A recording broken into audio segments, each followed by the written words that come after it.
Hello, one, hello, all. Welcome to WILIscredia. I come to you as always as CP, otherwise known as Charles.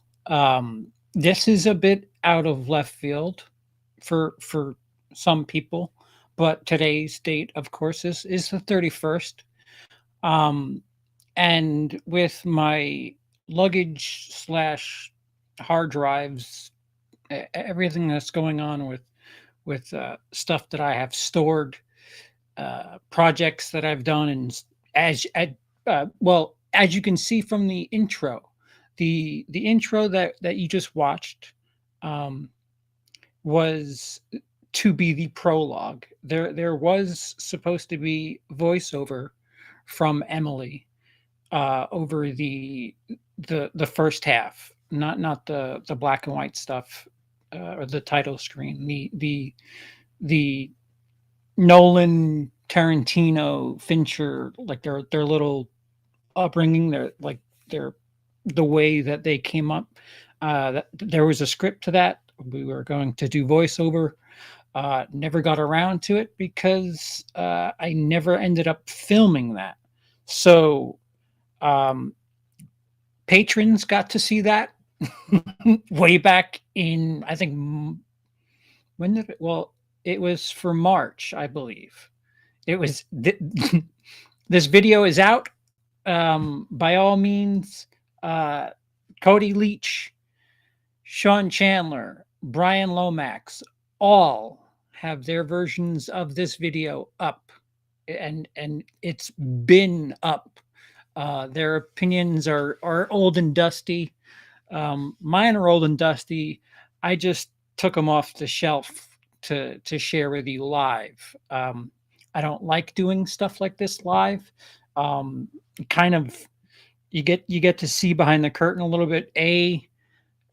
What patrons get as I finish pieces of material. They get exclusives, and that was one of them. What you just watched was when I finished that, they had it. The problem is it's incomplete.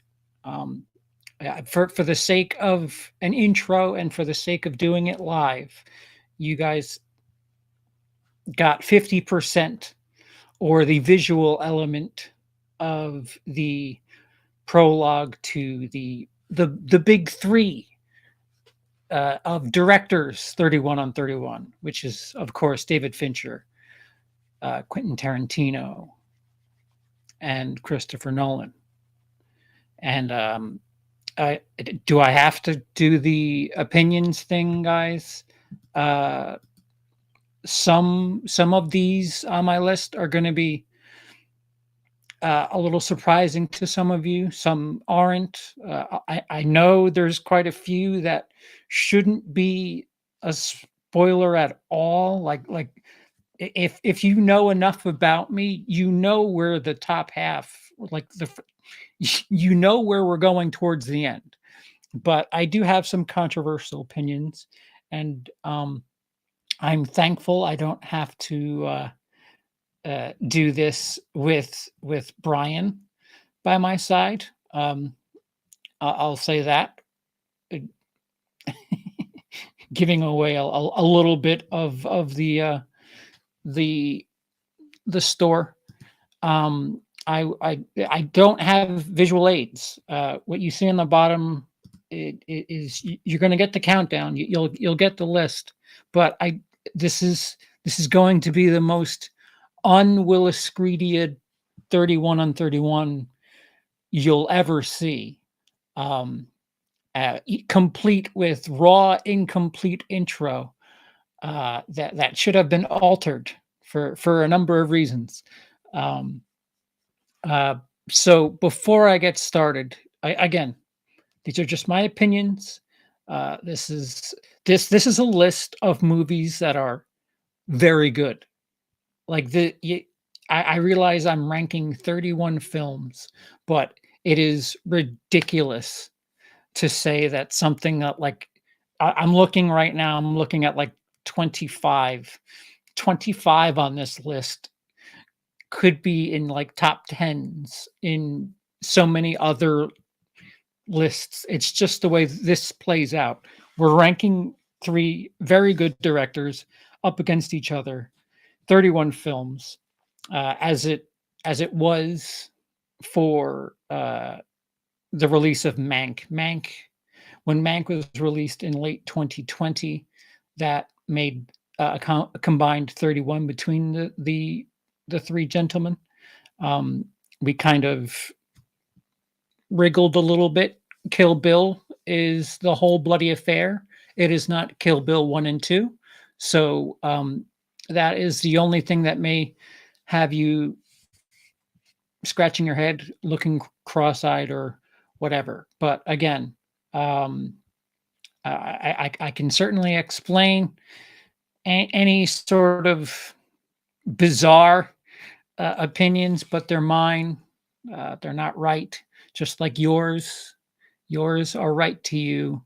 I feel like I'm reading a script, and it feels like every time. A quick shout out to those of you who are with me live. Um, I'll address you quickly, unless of course a super chat comes in. I'm gonna. We have 31 films to count down, so please excuse my lack of interactivity with the chat. Tim, Dale, some neat. You finally got it, some neat. So get some popcorn and buckle up. James is asking about Scorsese. No. Kubrick, guys, stop.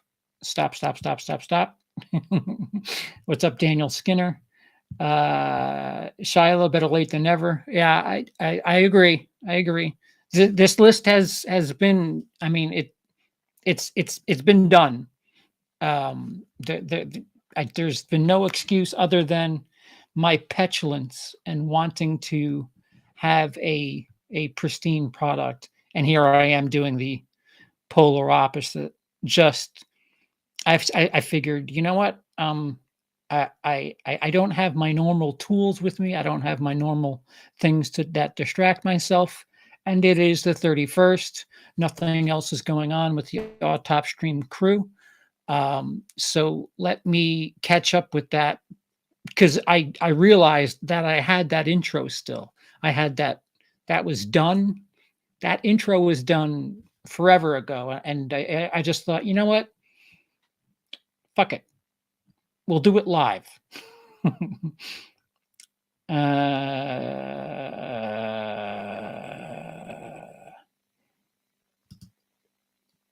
Carmo, I will not.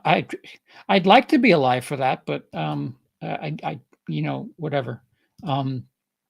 Thank you. And again, what you saw was not complete. There was Emily voiceover that was to be underneath that, giving little side stories and information about each director and how they complement one another and how they got their different starts. So you guys are just chatting with one another. You'll just have to keep watching, Tim. Happy birthday. Guys, everybody wish White Tim a happy birthday. It's a little belated, but Tim just had a birthday this week. Huge supporter of the channel and life. Tremendous friend. And happy birthday, buddy. Again, a little late. Patrick, what's going on? Okay, you could always watch it later. Dice, bonjour. Corey, what's up, Daniel? Still here. I haven't even started yet. Still.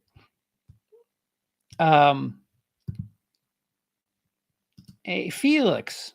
I don't know if I told you this, but Emily has your Raiders hat here in the UK. So we've brought a lot of home with us, even though they lost some very important shit in that luggage. What is up, Josh? Okay, so we're caught up with that. I'm also giving you guys a disclaimer that I may pull this down because I'm such a fucking snot. I may pull this down and put production to it and then re-put it back up because I need a poster next to my face. I need some sort of visual aid. All right, some neat. You're right. Some neat. So let's go. Again, patrons had access early. If you'd like to support the channel, it's greatly appreciated. You guys, patrons have seen that intro for 15 months. That's so last year. Another way to support the channel is through coffee. It's pronounced coffee, but it's spelled ko-fi.com. That's a one-time shot, and they don't charge fees. It's ko-fi.com/WILIscredia. I get 100% of that. If you'd like to do that in lieu of super chats, I do have my phone handy. If you have something important you'd like to add, or like your opinion, like it matters, but with that, I digest. We will start with 31, and 31 is Alien 3, directed by David Fincher. Again, I said it earlier. I will stress this. I don't hate this movie. I really don't hate this movie. I think this movie is fine. The beginning, little angering. The cinematography in the film kind of confuses me at times. I get it. I get that there's the POV of the the fucking xenomorph, that's what that's supposed to be, but uh, cool. It just didn't do it for me. And if David Fincher disowns the movie, well then I'm right there with you, bro. Easy for me to just follow board. Alien 3 is number 31 on my list. But again, this is a 3-star film to me. So like we're just talking about numbers at this point. Quality, I would say all of these movies are very, very watchable. And again, I always rank my lists in the way that like if I were sitting in a mood for one of these directors or one of these movies, what order would I want to see them in? And that's what's happening here. Number 30 is The Curious Case of Benjamin Button, directed by David Fincher, starring Brad Pitt. This is one that, I mean, is a gorgeous film. It looks incredible. The novel idea. It's just something that, while great, when I went back to watch it, I just had this. Yeah, this is a movie that I never need to see again. Like, I'm okay. I'm glad it exists. Thank you. But I I I don't I don't need to ever see that again. And again, that's no slight against the film or anything, the performances, anything within the film. Some great makeup, some great cinematography. Kate Blanchett, fantastic job. Brad Pitt, an attractive man, even as a old man or a young baby. Well, I guess that's inappropriate. We'll keep going. Yeah, Curious Case of Benjamin Button, great film. It was nominated for a bunch of shit. I just have very little. You know what? If we're, I'm already kind of. This is why I don't do these things live, because I would have cut what I'm saying right now. Um, Now that I think about it, if we're going by watchability, I'd much rather want to watch Alien 3 again over Curious Case of Benjamin Button. As a matter of fact, I probably will watch Alien 3 at least once or thrice more in my lifetime. I may never watch Benjamin Button ever again. So there's that. On to 29, which is Following. That is Christopher Nolan's first film, uh, in black and white. Um, it's pretty raw.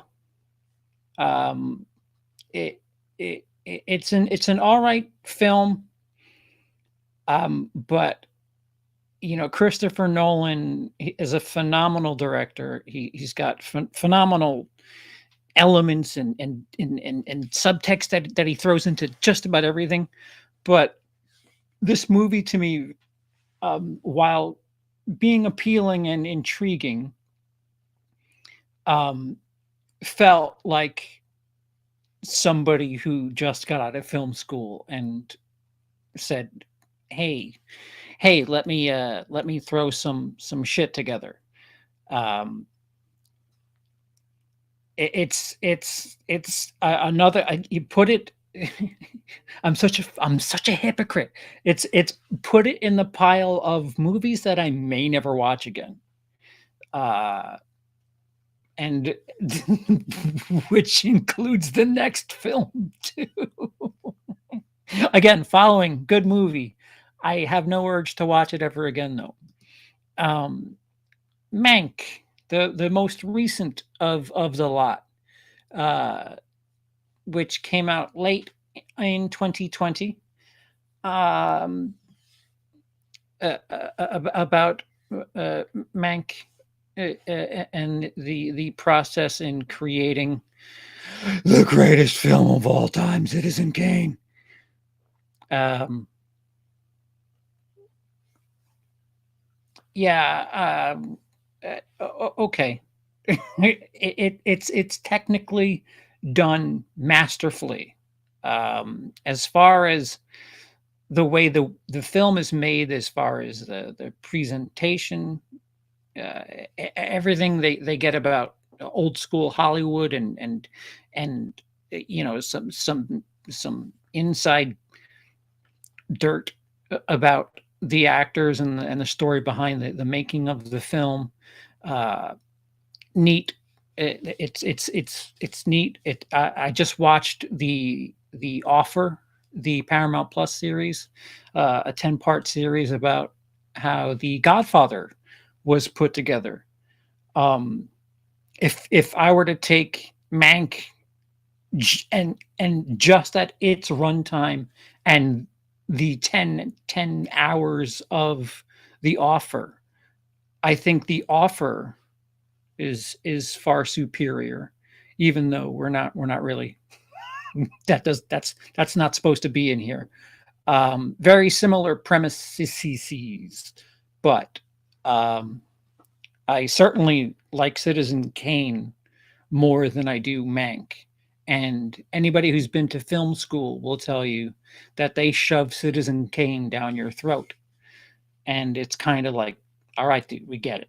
We get it. He changed. He just totally, Orson Welles. He's a genius. He totally changed the way filmmaking has been. Whatever. Great. Here's a movie about a writer, not Orson Welles. Number 27, Panic Room, directed by David Fincher. Jodie Foster, Jared Leto. I guess Jared Leto was really on Mr. Fincher's good side at this point in time. This is quite. I think this is Fincher's first movie after Seven, Seven, excuse me, Fight Club. Uh,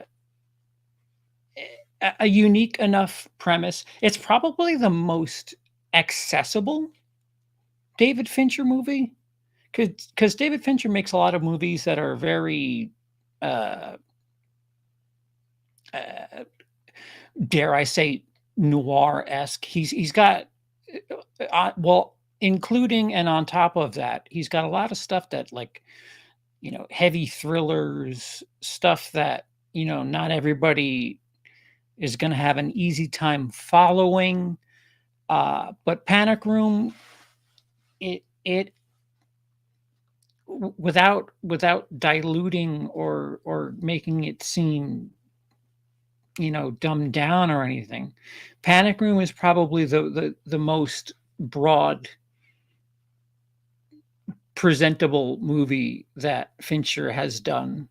Um, uh, Mother and her daughter, Kristen Stewart, the little girl in the movie. She would grow up to be Kristen Stewart from Twilight fame.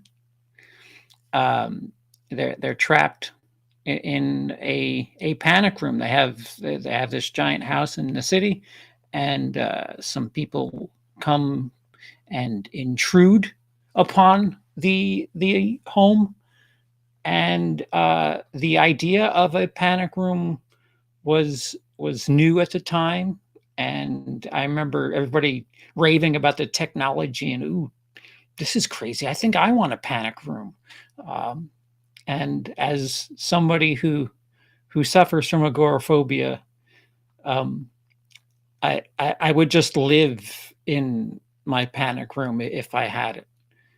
But yeah, of everything, especially up until now, this is probably the most accessible.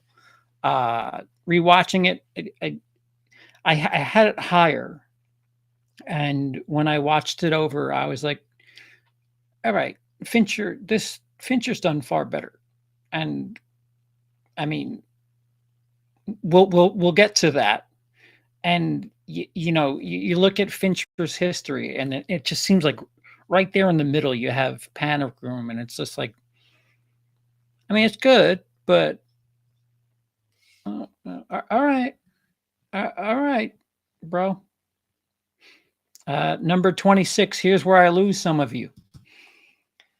Jackie Brown, directed by Quentin Tarantino. No matter how hard I try, no matter how like focused I try to make myself, I'm a big fan of all of these directors. It needs to be said. Uh, Tarantino, I think, and I've said this in the past, Tarantino is somebody who I feel like has not missed yet. I feel like all of his films are like certified hits. Even most of the stuff that he has written or has written, and that they've taken that script and kind of done some other things to his work. Jackie Brown is the one movie, again, good movie. I just I just can't get into it. Um, and I can't explain to you why, which is a very bad job, because that's what I'm supposed to be doing, is explaining why why I have it so low. But I just it's oddly enough, I probably could watch Panic Room again. Jackie Brown, as much as I've tried to, and I'm not saying I won't watch it again. Uh, it's one of those things where, like, I'm just not seeing what everybody else is.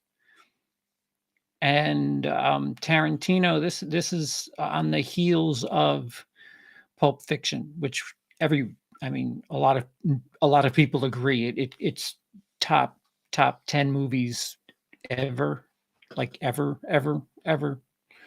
Um, and then you have Jackie Brown. Much like Panic Room is kind of this for me. Again, these are just my thoughts and opinions, as scatterbrained as they are. Um, you have these hits, these directors making these massive hits, and then you have the panic room that's like, "Meh, all right." For me for me, Jackie Brown is, eh, oh, all right. Which leads me to number 25, which is Insomnia, brought to you by Christopher Nolan.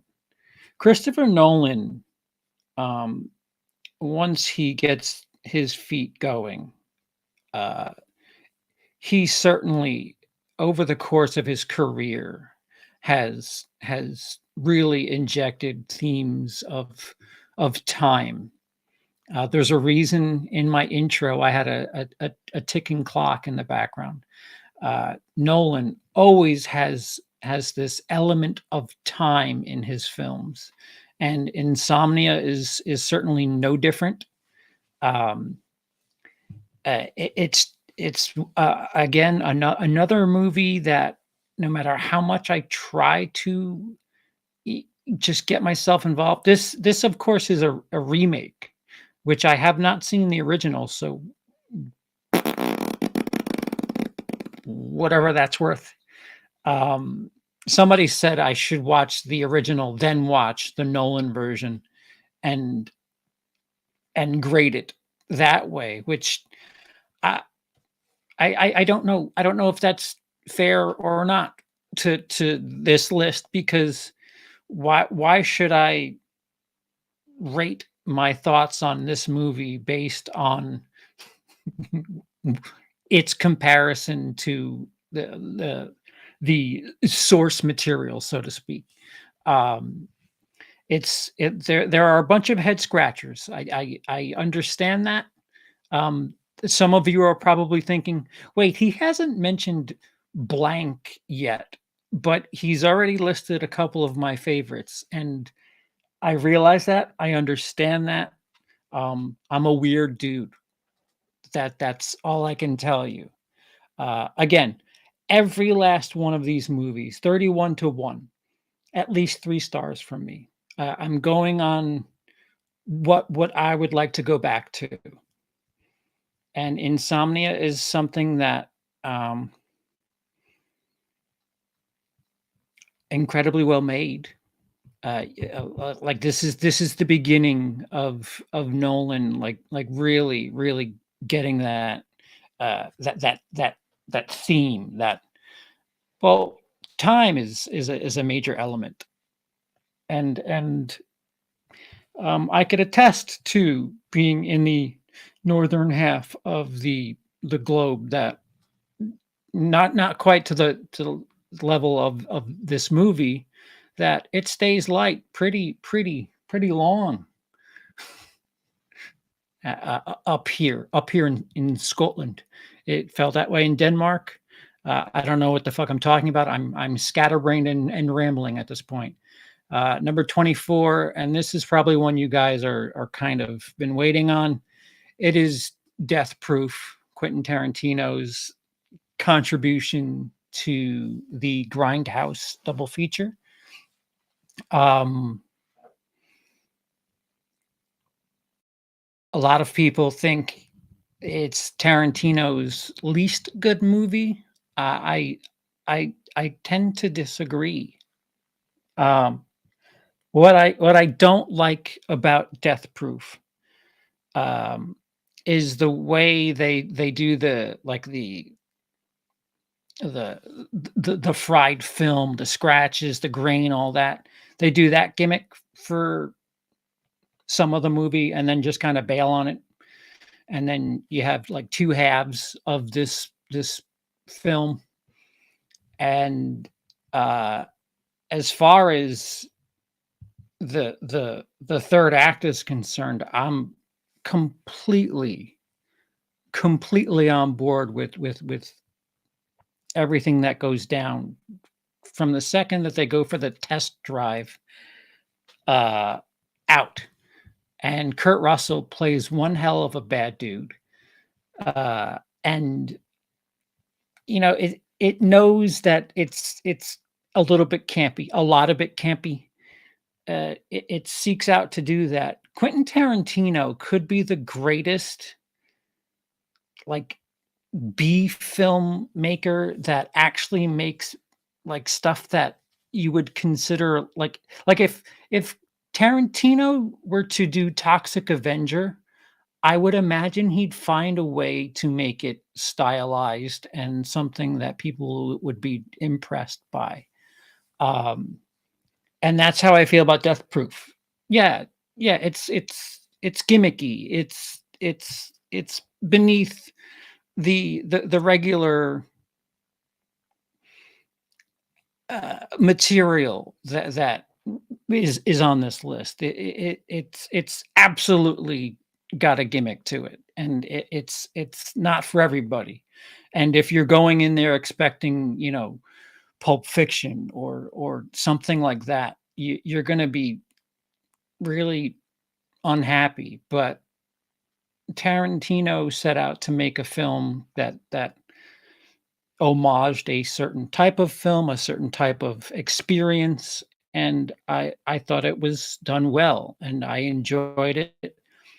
And you know, I'm a big fan. In case you haven't noticed when you watch my channel, I'm a big fan of the the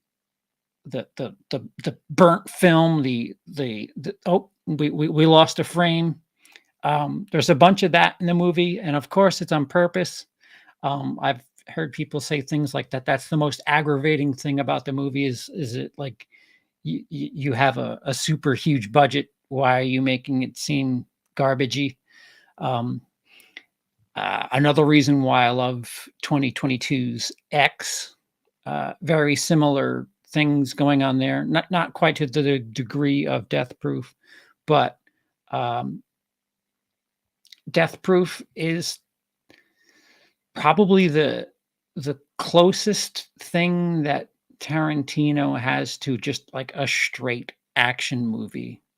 And it's camp as fuck, but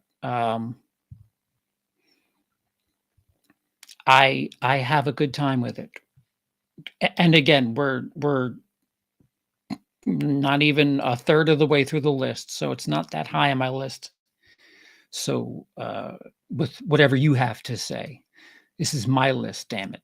Number 23 is The Girl with the Dragon Tattoo, the Fincher version.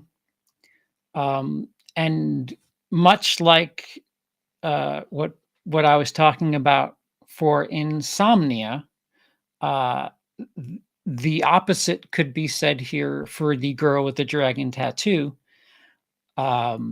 I have seen the trilogy from Sweden, I want to say, with Numi Rapace. Uh, that's some serious shit. And considering what Fincher has done over the course of his career, uh, I felt like he kind of held back a bit, and it felt too slick and too drawn out. Um, it's strange. I did see The Girl with the Dragon Tattoo, the trilogy, prior to seeing this movie, so I had, predisposed thoughts of this film, of what goes down in this movie, and yeah, Fincher, all of these directors, they manage to do things stylistically that it's so hard to to you know nitpick and say, well, the lighting is bullshit here, and I don't know why he would use a wide angle lens in this and that, and like thematically, visually speaking, these directors, especially once they're a couple of films into their career, Fincher had, he hit the ground running. Unfortunately, Fox didn't know what they had back with Alien 3, but Fincher did quite a bit with music videos, and that's how directors used to get their feet wet, is making music videos. And Fincher, this looks and feels far better than the source material, but I think it's a bit of a detriment. If you watch the original, it's in another language, so you're either gonna have to have it dubbed or read. I'm not speaking down to that. For anybody who is not a fan of those types of movies, because it took me a very long time to get into movies that I have to read. But the original is, in my opinion, far better than what we got here. Number 22, Michael Douglas in The Game. Again, David Fincher. I feel like I'm just beating down on David Fincher here in this third. It's this is a movie that is, if you watch it once, you feel great about it. The more you watch it, the more you're like, well, wait a minute. If this is a game and so and so is in on it, and like the more you watch it, the more you can poke holes in it, and it becomes a bit contrived feeling. I'm not saying that it is contrived. I'm just saying that well, there are probably certain elements that are contrived. But fantastic movie that probably should only be seen once, because the more you watch it, the more you start to question things, and the more you start to question things, the weaker it feels. But of course, on a first time watch, a fantastic film. Again, these are all fantastic films. What do I have this? Where I don't have my stars next to it. 3.5 for The Game on me, and that's just the way that we gotta. There's 31 of them. I gotta sort this. Sorry, some are gonna be higher than others, and I'm a fucking nutcase. So number 21 is The Prestige, Christopher Nolan. This is a movie that suffers from the Hollywood Me Too, and I don't mean the hashtag Me Too. I mean the the the the releasing two very similar movies in the same year from big distributors. The Prestige is one of those movies where, two magician type movies that came out. Again, time plays a part, or it has an element, a theme, if you will, in this movie. And Hugh Jackman in oh no, I can't. I'm gonna avoid spoilers for the sake of it, in case. But The Prestige is a movie that, when you know the ending, just like The Game, it loses a bit of its muster. I love Christopher Nolan's work. I think he does fantastic work. But this falls into the watch it once and watch in awe and then don't think about it if you watch it again. Just enjoy it again. And again, I'm glad to be doing this without Bryan here. I don't know. It's been so long. Those of you who don't know, I do have a condition with my brain, so I literally uh, if I watched his video last week, I probably still would forget where he would have it ranked. But knowing Bryan the way I know him, he's probably throwing things at the screen with me putting The Prestige at 21. Number 20 is Dunkirk. Again, time being a theme in a Christopher Nolan movie. This a lot of people don't like the way the movie was presented, especially because they weren't spoon-fed the fact that um, certain parts jumped back and forth. Um, and if you've seen other stuff of Nolan's where like time is very much a forefront, you know that he doesn't spoon feed you things. Um, and it kind of toys with the meanwhile back at the ranch style editing of the three different things that are happening at the same time while you're watching it. And to me, the fact that you never really see the Germans, the opposing side, is like a horror movie. This is a war film disguised as a thriller. A, a, a shit ton of soldiers are trying to avoid getting their shit pushed in, and a bunch of different land, air, sea people just trying to get away from a spot, and they're being chased. And we never really see. I mean, you see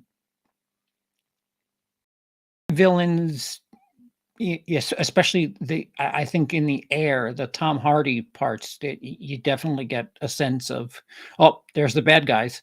But the fact that you never really know where they're coming from, when they're coming, uh, is a really horror-esque take, or at least that's the way I read it and felt it. Um, I don't mind the fact that it jumps a bit. It is jarring at first, but I had a heck of a time with Dunkirk, and we're at 20. Like, what the fuck? Sticking with Christopher Nolan, number 19, The Dark Knight Rises. A very good movie. I would rather watch The Dark Knight Rises than a lot of Marvel films. I'll say that right now. A lot of Marvel films. There are just a few things that take part in the film that take it down a peg. That prologue, which we got, like I think a year earlier, Bane taking over the plane in the first 6 minutes. I forget what you needed to watch to get access to that prologue that year earlier, but that is such an incredible, awe-inspiring setup. I liked the original Bane voice. I like the fact that you would have to shut your fucking mouth if Bane was talking to understand what he was saying. And people complained when that prologue came out that I don't understand what he's saying. Da, da, da, da." So they in the what you know as The Dark Knight Rises now, his voice is now louder than everything else in the movie, and it's unnatural at that point. It's unnatural, and it's less sinister, and it just takes something away from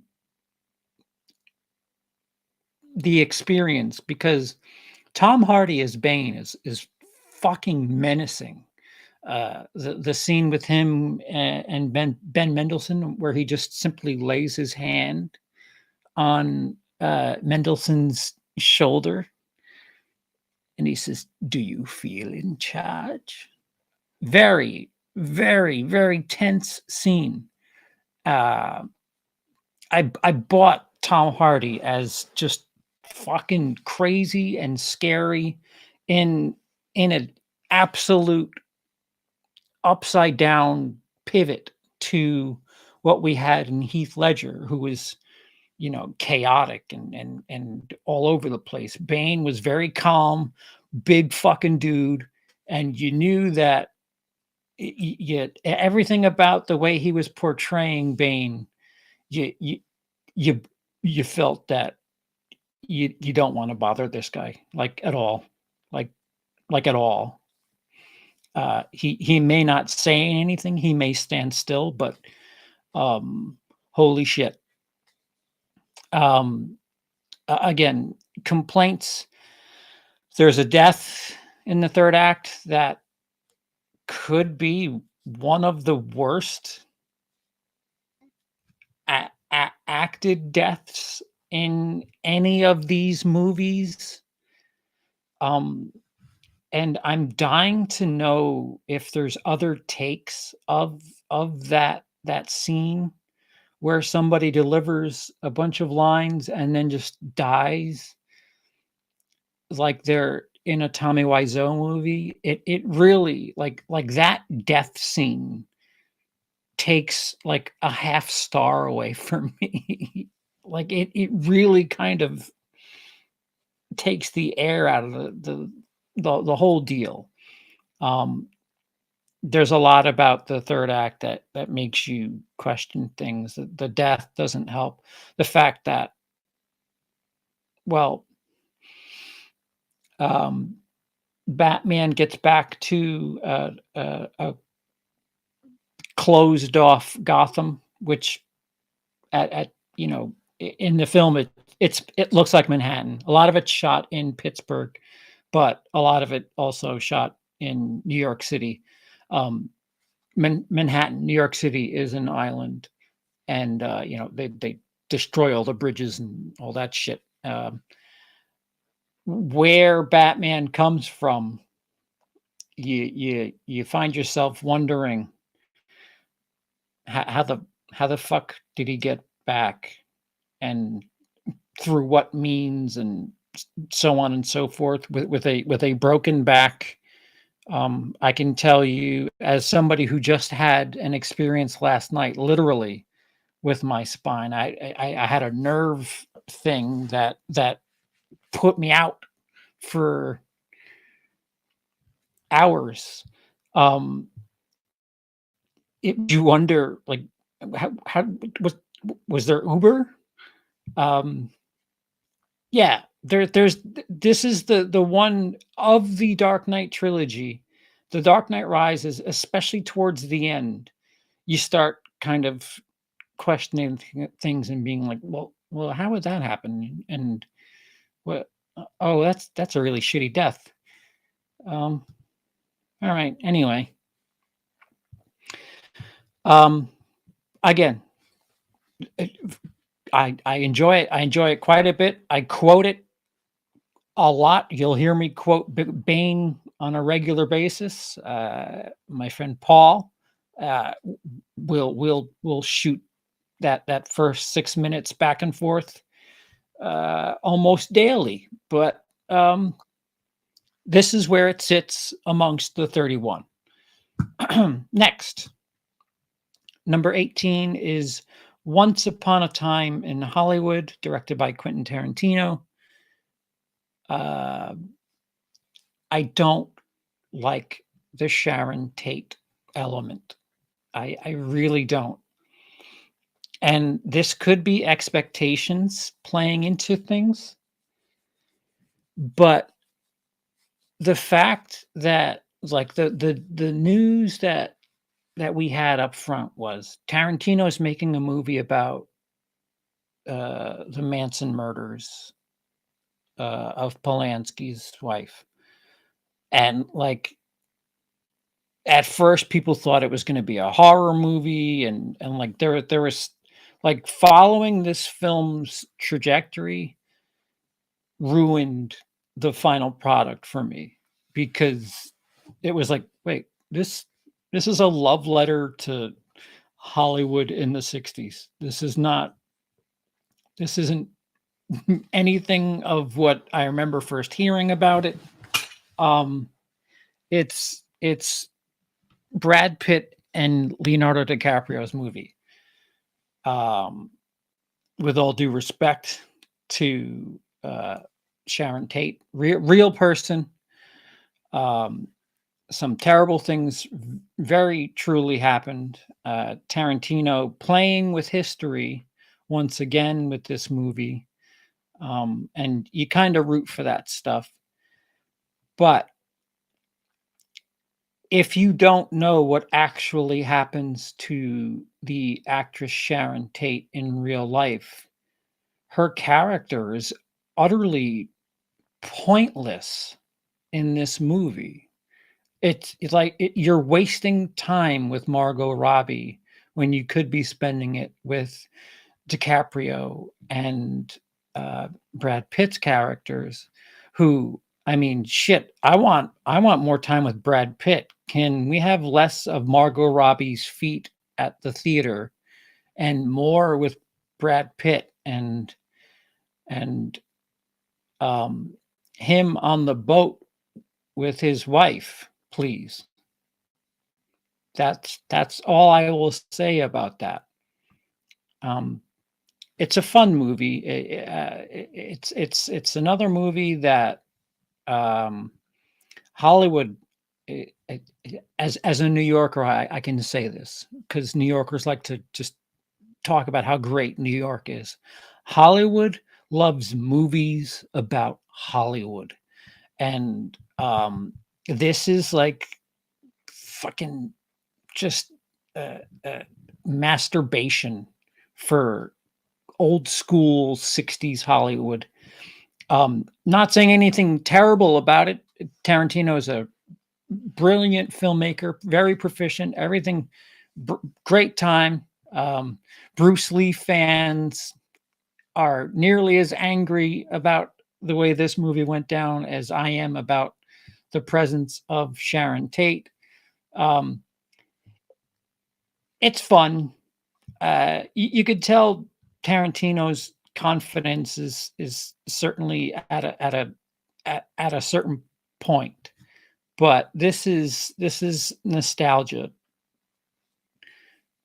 wrapped around some true events and some true people that I don't know. If you just take that whole Manson, like, this movie needs you to know what really happened between Sharon Tate and Charlie Manson and his little fucking killer fix cult there. That, like, you need to know that going into this. Otherwise, they're not really that threatening, and there's portions of it that don't strike anywhere near as hard, because in the fictional world of this movie, you don't know much about them. and that plays out when Brad Pitt heads to drop off one of the whatever the fuck. Uh, anyway, I digest. Number 18, Once Upon a Time in Hollywood, jerking itself off. Number 17 is Reservoir Dogs by Quentin Tarantino. I realize a lot of people have this as their best Tarantino movie. Some people argue it's better than Pulp Fiction. That's cool. I'm happy for you. Watching this again, I've seen this movie quite a bit.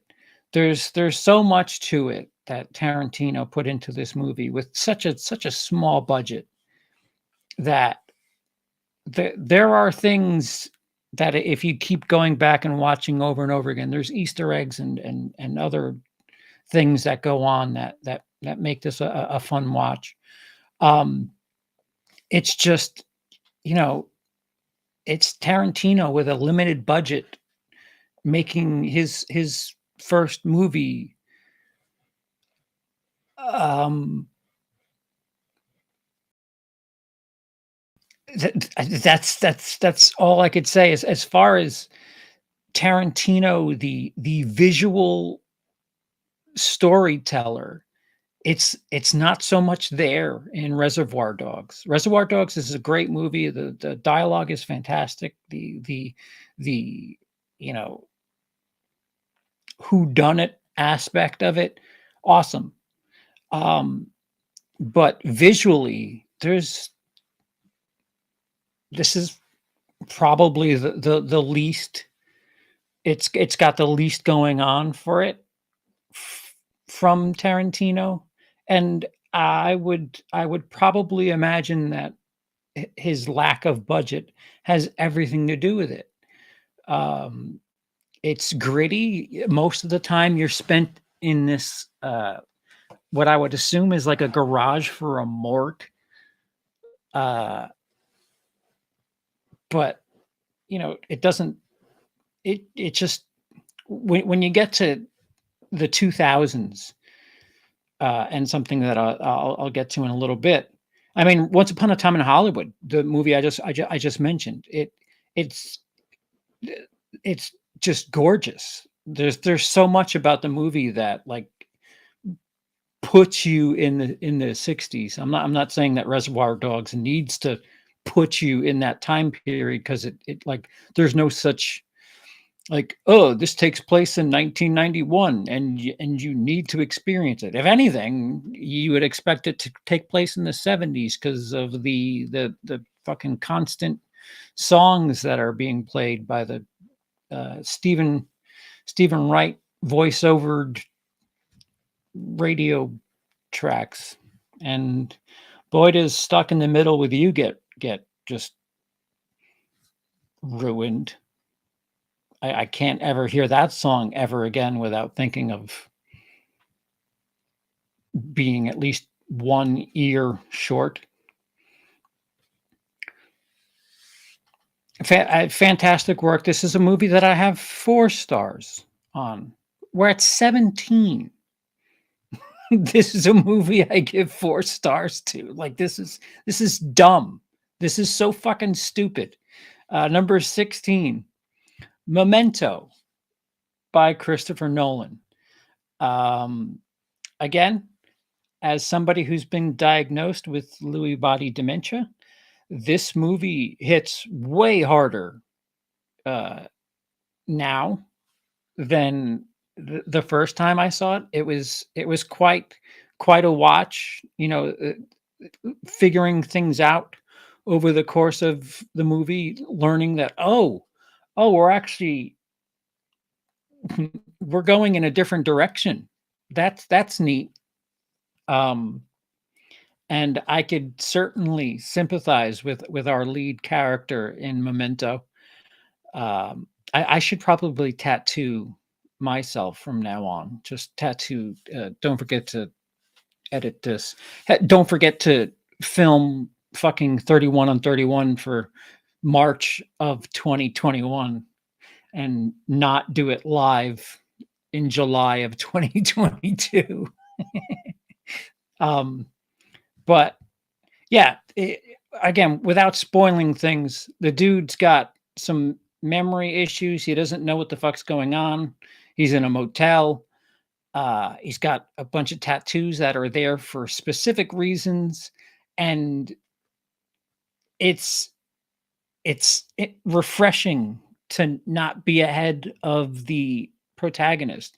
Like, you're learning things as he's learning things, and he's fucking lost. So, some of it you're like, wait, I just saw this. This is weird. Why? Oh. Essentially, the movie's like a 15-minute short, but you're just seeing different pieces and extra shit going on as he flashes back or wakes up and has another whatever the fuck. Number 16, Nolan's Memento. Number 15, The Hateful Eight, directed by Quentin Tarantino.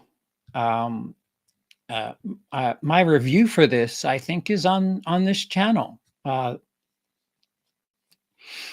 said it then, I'll say it again. The Hateful Eight has moments in it where it feels like Tarantino is kind of. I said it before about Once Upon a Time in Hollywood, and I feel it more in The Hateful Eight. Brilliant movie. There are a lot of people compared it to something like The Thing, and yeah, I could see that. But much unlike something like Reservoir Dogs, there's limited. Well, like Reservoir Dogs, there's limited locations in this movie. You're stuck with all these people in one spot, and again, you don't know who to trust. But unlike Reservoir Dogs, visually, there's a lot more going on. There's you could tell that Tarantino is a couple of decades removed from his first film ever. A lot of tricks, some really heavy monologues. There's one where Samuel Jackson is telling a story that I felt like was a little much, where it was like, all right, Quentin, we know you like to throw a lot of words together, and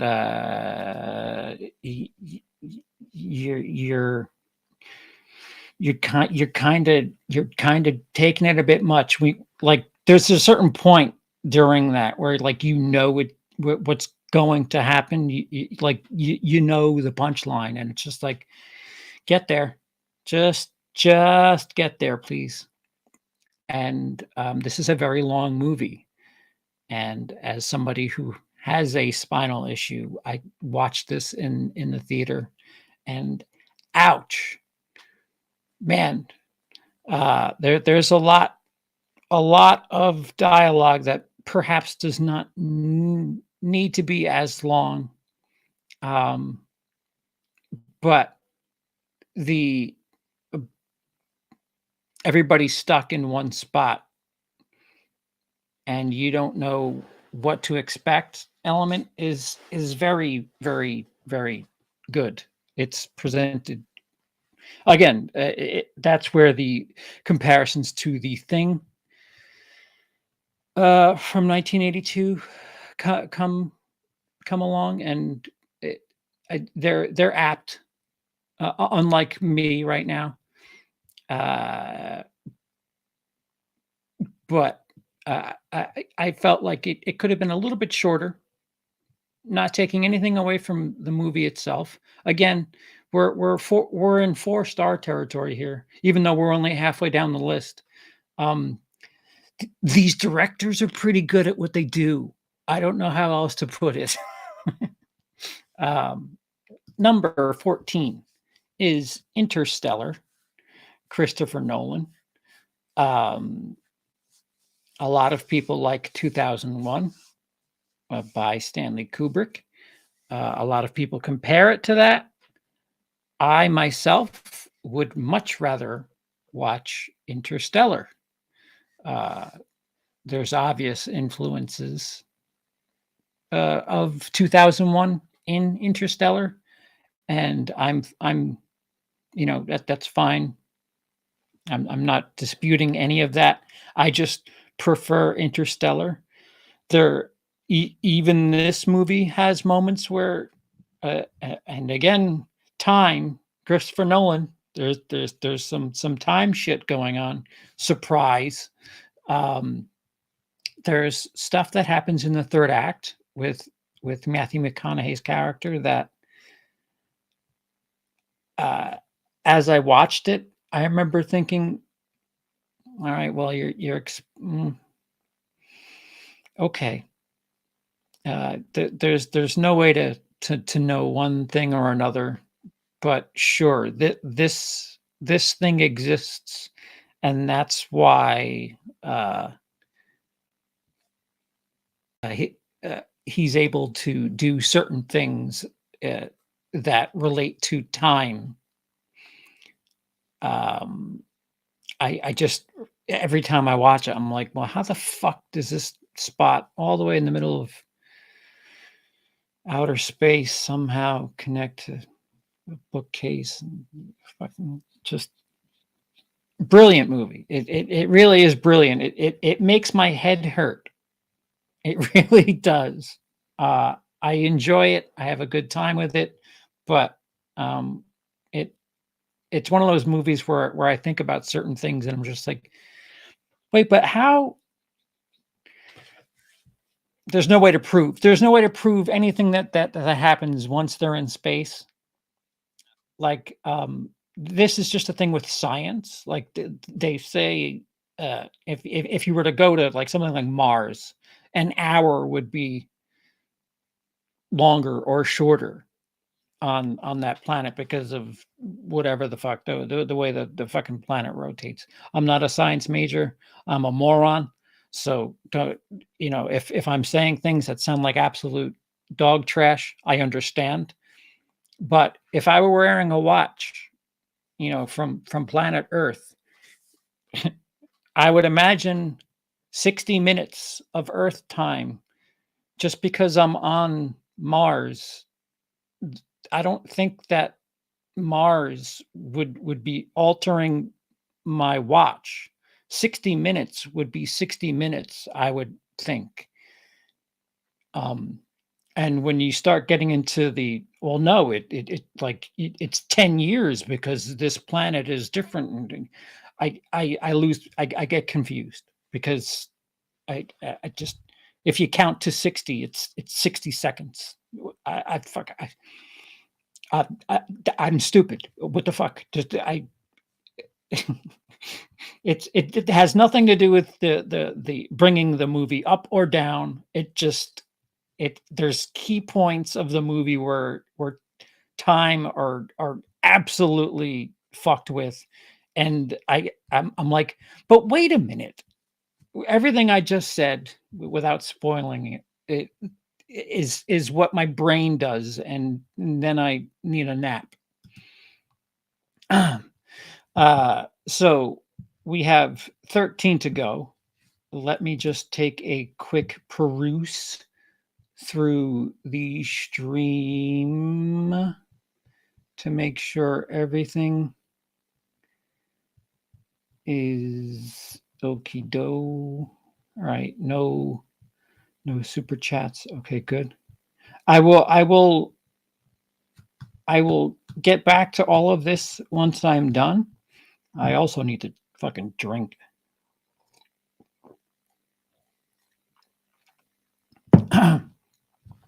Pardon me. This is why I prefer filming this. Filming this, you do takes, and then you have cuts and pee breaks and drink breaks and food breaks and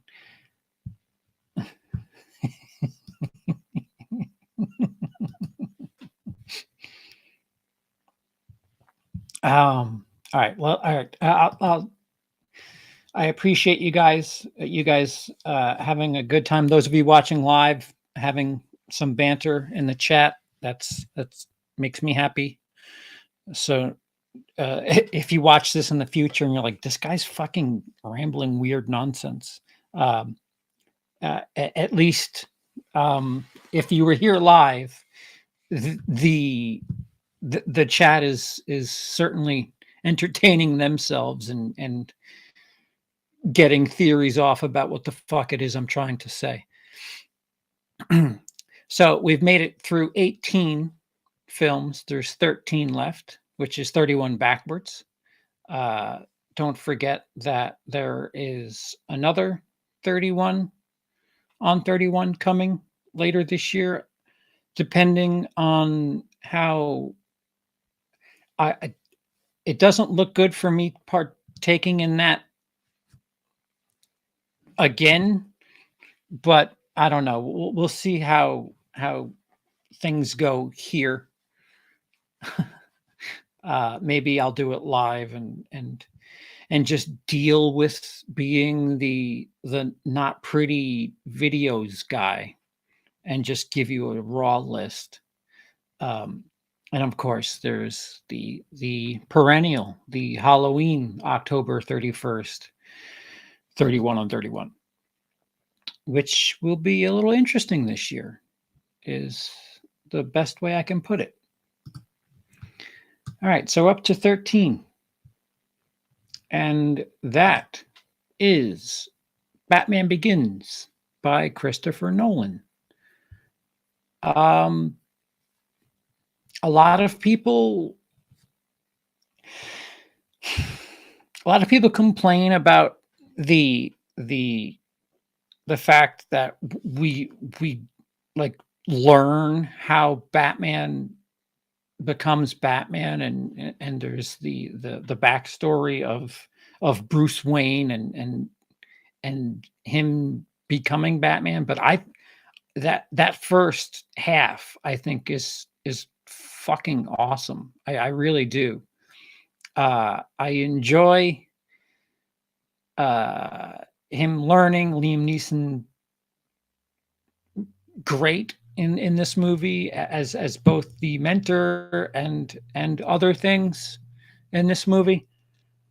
But it's something that it beats the fuck out of gun, pearl necklace, parents are shot. Like, we've seen that so many times. I'm not a big comic guy, but I know gun, pearl necklace, parents shot. Getting so much more than that in Batman Begins, on top of what we have throughout the film. And Scarecrow was a character, a villain I've never heard of. Again, I'm not a comic guy. I'm used to fucking the Warner Brothers 89 through 97, 8. Batman Returns, Batman Forever, and the George Clooney Batman with Mr. Freeze and Uma Thurman and a host of other elements like nipples. Those are the villains that I know of Batman. As perhaps some of the villains that were in the television series from the way back when, the before yester times. So Scarecrow, to me, I liked the new twist. It wasn't Joker, it wasn't Penguin, it wasn't Riddler. It was this dude who used fucking gas to fuck with your fears, and that shit. I can only imagine, like, as somebody who has fears about fucking leaving the house, I couldn't imagine somebody just spraying some shit in my face and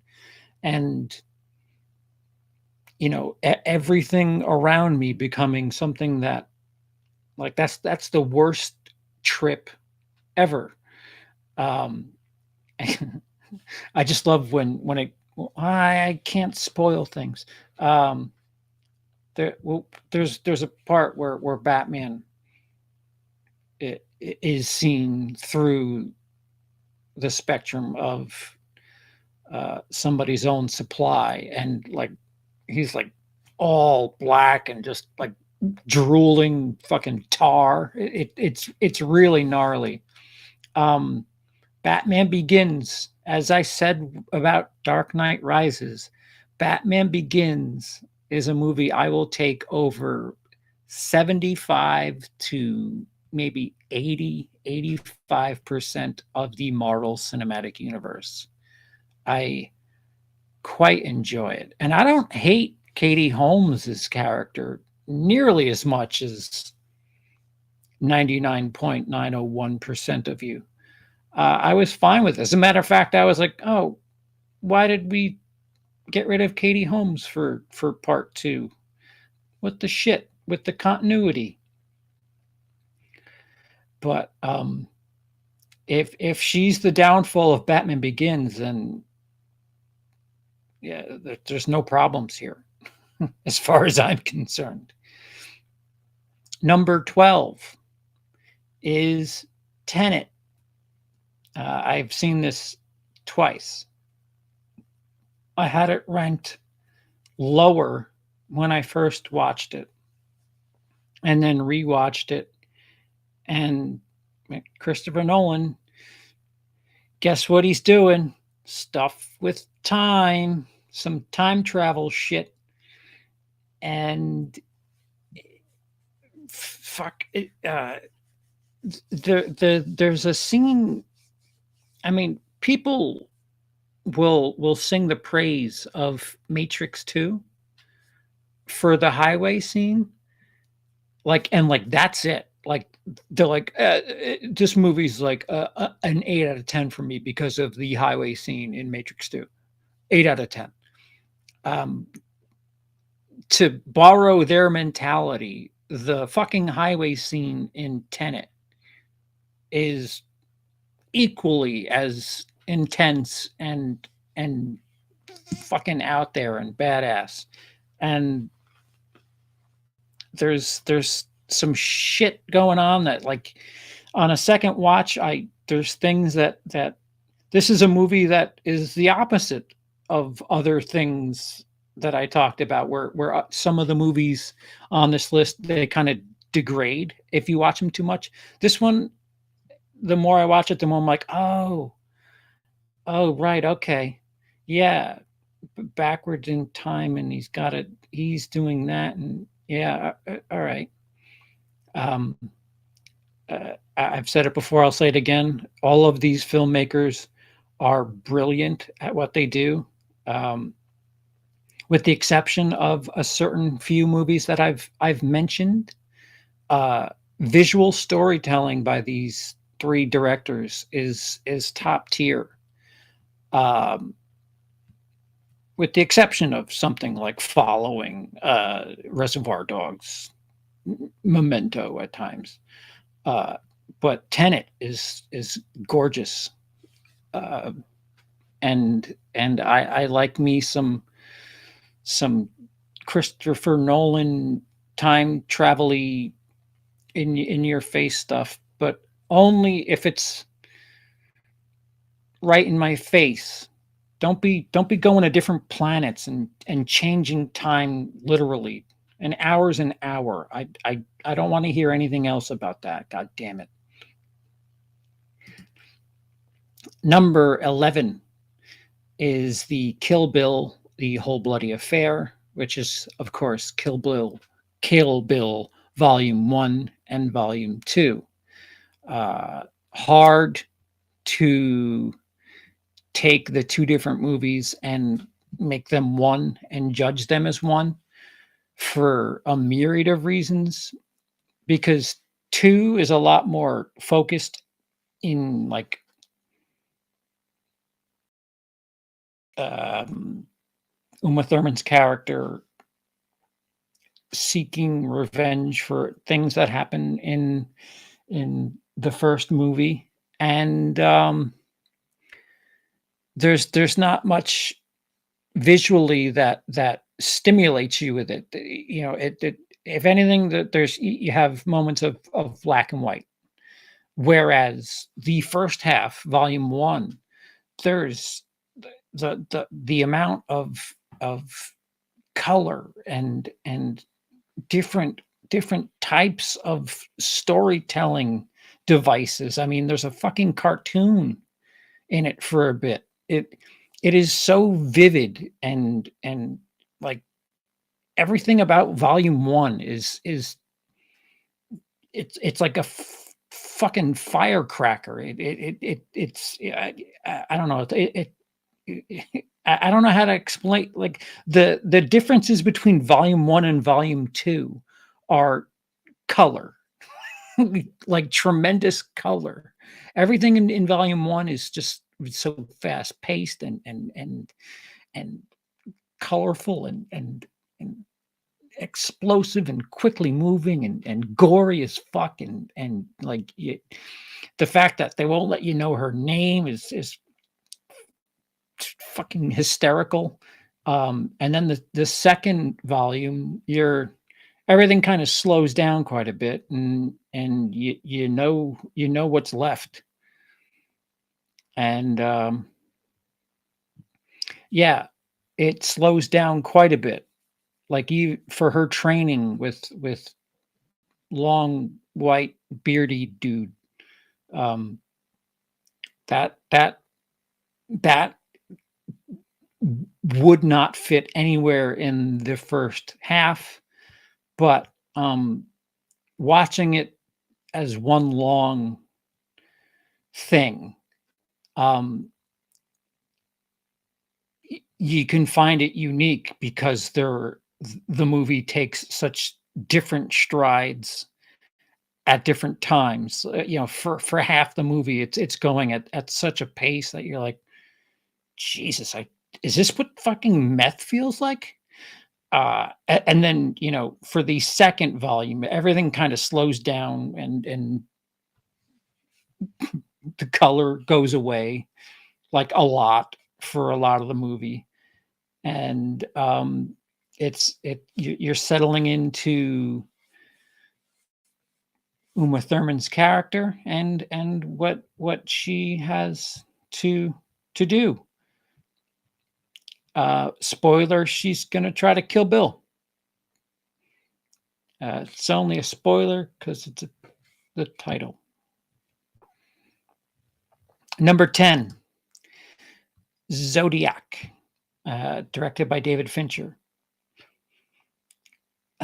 Another movie that like there's a true story that this movie is dealing with.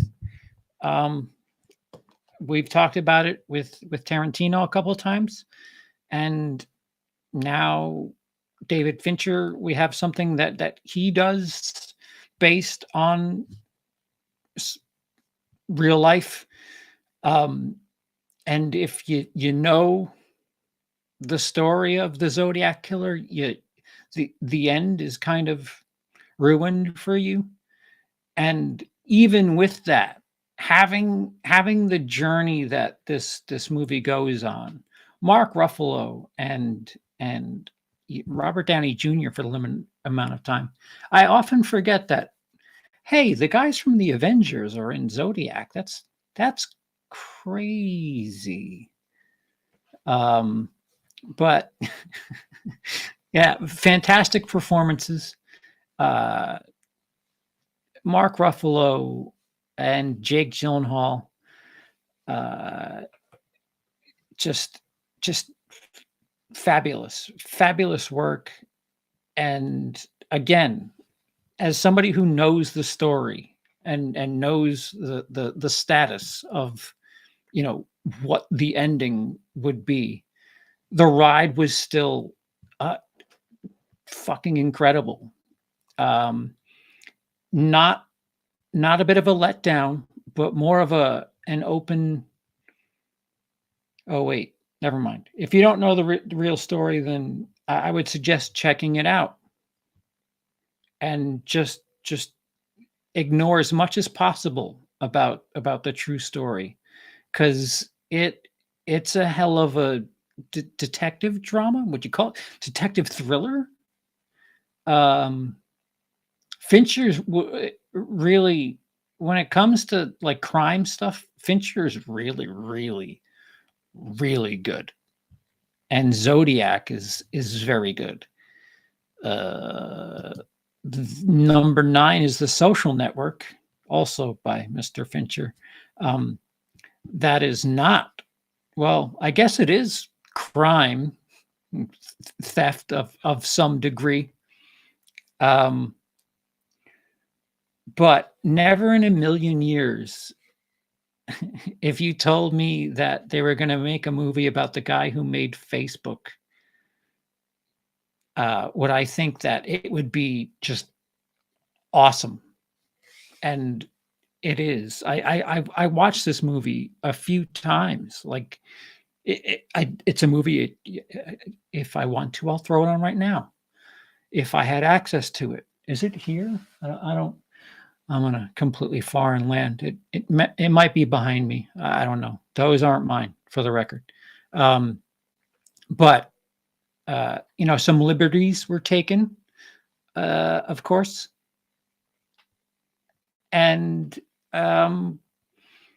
it's about a guy who creates a fucking soul-sucking app, who himself has no soul, and it's a dude who just doesn't understand human emotions, and David Fincher and everybody else involved, they present it in such a way where he's kind of an antagonist. It like fucking, well, I mean, Mark Zuckerberg in real life is a bit of an antagonist, but even from the jump, like you open up with this fictional, again, something based on real life, but fictional elements added. This date, or this girlfriend that he has, this argument over bullshit, and he's just a dick. Like, he's just a dick from the start. And yeah, it's funny watching this movie, how if you're smart enough, it doesn't matter. It doesn't matter if you're compassionate. You can get very far in life if you're smart enough to get over on people and just get there first.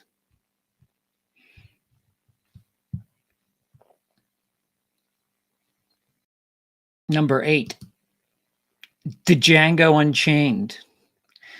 I realize it's Django Unchained, directed by Quentin Tarantino. Fantastic movie. If this is to be considered a Western, I wouldn't consider it a Western, because it's so it's I don't. When I think of Western, I think of like fucking Clint Eastwood in a standoff. This just happens to take place, around that time period. Jamie Foxx, incredible. Christoph Waltz, incredible. Leonardo DiCaprio.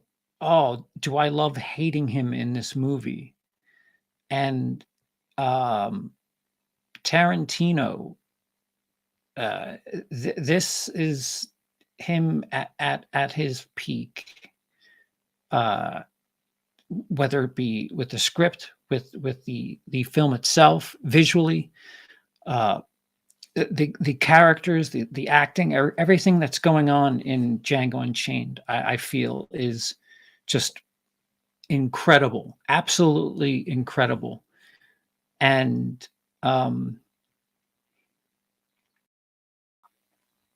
yeah, without spoiling anything, I promised I wouldn't spoil anything. Um, Christoph Waltz is a hell of a dude. Uh, I don't understand the tooth thing on the little carriage. I get it. He's supposed to be a dentist or some shit. Um, I don't know what that's a reference to or what, but I would imagine back then if you were able to crochet a fucking tooth and have it on a fucking spring, I'm completely scatterbraining myself away. That's something that I always like talking about is that weird fucking tooth mobile that Christoph Waltz rides around on. Um, but for the third act, when things pop off, um, they pop off, and Christoph Waltz's character really is quite heroic. And considering where we know him from in the land of Tarantino, he's a complete 180 from what we had just seen him in um, in a Tarantino film. Number 7, Gone Girl, David Fincher. I, much like a lot of other people, did not read the book. I, much like other people, got a very big Scott Peterson, Lacey Peterson vibe from the movie. And it just, if I were to give you the premise, if I were to give you um, the opening 10 minutes, 15 minutes, you'd be like, well, this is a lot more, you know, geared towards an open audience than what you would say Panic Room is. But it takes a turn that is putting it mildly.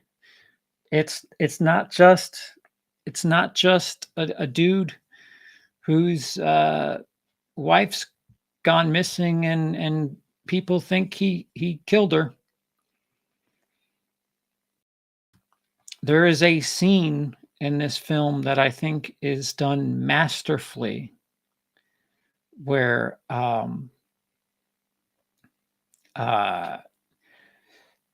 somebody there is a sex scene in the film, and somebody, as they are coming to climax, they also are quickly relieved of a lot of fluid in their body elsewhere. And it happens at the same time. And I think it was a very, very darkly funny, darkly ironic, jarring moment of the movie. But if you know what I'm talking about, you know the scene I'm talking about. And holy shit, the score underneath it is tense. It gets you all wrapped up into everything, and it just some fucked up people in Fincher's movies in the late aughts, early 2010s, Social Network and Gone Girl. David Fincher had some fucking anti-goodnists going. hard. Um, Sticking with Mr. Fincher, number 6 is Fight Club. Um, Again, guys, we're at a point. I think all of these might be 5-star films. Yes. From here out, I have all of these as 5-star movies. So if you're humming and hawing at the placement, I understand. I mean, I get it. If you were to say this is my number one, yeah, I can understand that. I wouldn't be able to argue against it. Brilliant, brilliant movie. Uh, it's a movie that you should watch with Cody and I. Cody and I over on Cody's channel, Cody Leach. We did a commentary, and you know, there's it's about a guy who just wants to fit in. He's got a big case of FOMO, and he's just kind of bored, and he meets somebody on an airplane, played by Brad Pitt, and realizes that I deserve more. There's more. There's more to this than what's going on right now.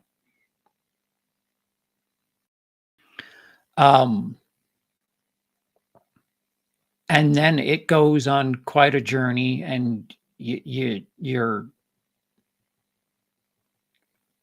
on one path. You're with the path that this film is taking you on. Like, oh, all right, these guys are fucking chaotic, and then the third act just it doesn't explode, it unravels. Like, there's so much that happens as they're giving away the story of what you were really watching. I guess that's a spoiler. Fuck. That, like, at the time, nothing was comparable to the way that a story was put out like that. And I question the female character in this film just as much as the Brad Pitt character is one thing. I have a theory about Ms. Burton that why do I do this no spoiler fucking process? But Fight Club, incredible movie. It was it. Yes, this is him following another movie that I haven't even brought up yet. And you know, there's a lot of directors that would love to have a Fight Club. Like a movie of this grade and just infamy and they're going to be talking about this in 30 years. This movie's a big deal. Some people, of course, I mean, even now people say, "Oh, I don't understand why it's such a big deal." Yeah, yeah. I mean, it's like us now who were like, yeah, Citizen Kane. Okay, I guess, whatever. But it's such a tremendous left turn as far as storytelling and the way to present how somebody thinks in film format. Like, to show something the way somebody thinks it was very, very ground blazing.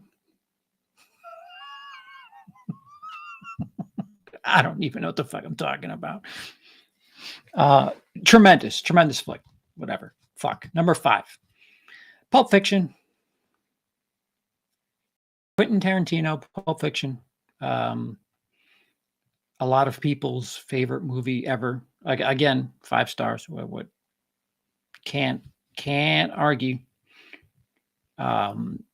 Another, I think this is one of the first movies that I saw where I was like, oh, you can do movies non-linear. You can go back and forth. That's great. And I'm able to follow it too. That's insane. This character's dead, but somehow they're alive for this portion of the movie because it takes place a couple of days ago, or whatever. This is Tarantino. People say Reservoir Dogs put Tarantino on the map. Yeah, maybe to Hollywood. Not everybody knew Reservoir Dogs. I'm sorry to break that to you. Pulp Fiction was a big fucking deal. It was huge. It was something that everybody got behind. It spoke to the masses for different reasons, and it had a presence as far as being nominated and getting awards. Well deserved. Tarantino knows his shit. For somebody who just worked in a video store, the fucking guy, this being his second directed film, the thought of that is just insane. I think things that, Joe Sixpack, people in the broader audience felt that this movie brought, that was kind of breaking ground, was how real it was, how gritty. A dude who's I don't know, a hitman, whatever the fuck. He's buying heroin. They got funky names. He's buying heroin from the fucking Rocky Dennis dude from The Mask. There's all this it's very flashy. The dialogue is, at least. Quentin Tarantino, perhaps the worst actor in this movie. I know how good my coffee is. I'm the one who buys it. I don't know if he was meant to be like that, but if I have a complaint, it's Quentin Tarantino's performance in it. And boy, does he find excuses to use that certain word, doesn't he? At least he's the one who was saying it. Pulp Fiction, brilliant movie. Again, 5 stars. If you must, you could just put 6 balls in one of those lotto things, and whatever comes up. If you tell me that's the best, okay. I can't disagree. My number 4, The Dark Knight, directed by Christopher Nolan. The best superhero movie ever, including Avengers Endgame. I still protest.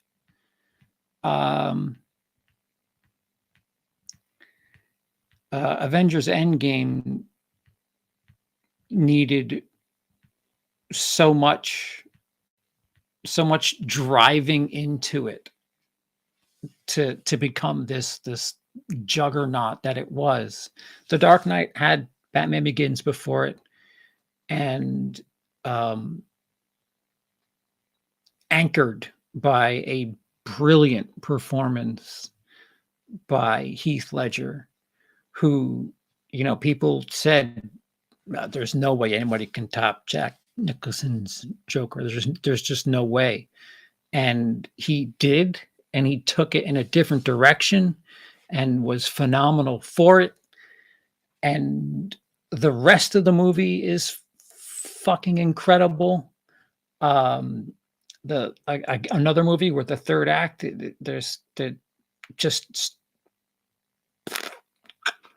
it's tense. It's tense. The score, Hans Zimmer, uh, with the two fucking fairies. Um, just as I said earlier about Bane in Dark Knight Rises, the Joker in The Dark Knight, you fully believed that, this is a guy that would, nuke the entire earth just because fuck it. So, like, nothing seemed impossible. So as the movie's going on and as we get to a climax, it's just what who's gonna do what, and where is this all gonna come to an head? And the stuff with Two-Face, oh, just brutal. For as much as people talk about Heath Ledger and his performance, the scene where Two-Face has a prominent character's child, again, Hans Zimmer's score certainly assists this entire fucking movie. It is such a complete enjoyable product. The Dark Knight is. There's that exchange between Two-Face and a certain character in the third act, and there's something that a line that he says that just, I remember, I every time I hear it, I just get gutted. It's just masterful, brilliant movie. And again, it's all like, none of it feels like it couldn't happen. Like, The Dark Knight feels like it's a movie that, somebody could be crazy enough to fucking go blow up a hospital. Somebody could run for, oh no, wait, be a district attorney and whatever. And somebody with a shitload of money can buy a bunch of toys and try to play defender of the city. Whereas Avengers, you have people from space and so on and so forth. I'm not trying to degrade Avengers Endgame, but The Dark Knight, compared to what people now call the greatest comic book movie ever, is so grounded and just brutal and realistic and could happen. I don't know if we can get one of these in real life, but I digest. Number 3 on my list, that is David Fincher's Seven. In a time where movies like Silence of the Lambs kind of like set the table for what crime dramas and thrillers were going to be, Seven kind of said, hold my beer, and took horror elements and like intertwined it. It's like, this is the goriest, nastiest crime thriller ever. And it's another movie where shit really pops off in the third act, where they're chasing somebody and they don't realize how close they are and how crazy this person is and what the deal is. And Morgan Freeman, brilliant. Brad Pitt, brilliant. I have a short video about the way Fincher presented a scene in the third act, about the way it was shot and how you like just go watch the video. It's 2 minutes long. Fincher kind of telegraphs where things are headed with the way he shoots things and the way things look visually. Um, I'm sorry to those of you who are watching live. In the future, the link will be down below. But I did a short video on this one scene with 3 people in a car and how they're shot essentially telegraphs who the grounded character. Well, I mean, you kind of know who the grounded character is in the trio, but David Fincher with the cinematography in a car lets you know who the flawed characters are, and using the camera and a certain device that separates some characters. This is film school shit. Doesn't take anything away from the movie, but using the camera to cut, like in film school, they tell you if you can watch a movie without the sound and know what's happening, the director's doing a very, very, very good job of giving you visual storytelling. And that's something I felt about this penultimate scene in 7. And of course, it's a fucking meme. It's so much more than one sentence. The lead up to that is just so huge. It's so huge. I would love to see something come remotely close to it. People say that Saw is at the same bar as 7, and to them I say, hold your horses. Saw certainly has its influences and is apparently inspired by 7, but whoa, daddy, whoa. Number 2, Inglourious Bastards is my favorite Quentin Tarantino movie. And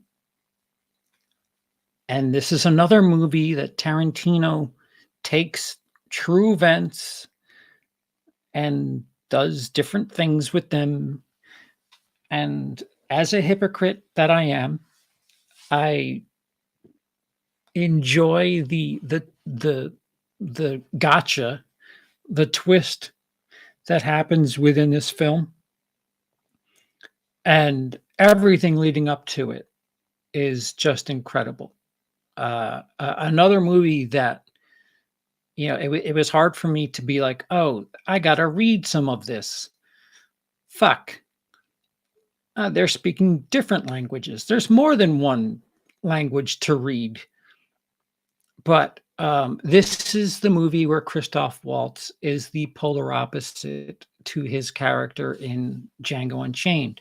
In Django Unchained, you genuinely buy him as somebody who's sympathetic to certain characters within the movie. Here, he has the very same, he presents himself, the way he delivers dialogue and stuff. It's identical, except he is fucking cruel in this movie. And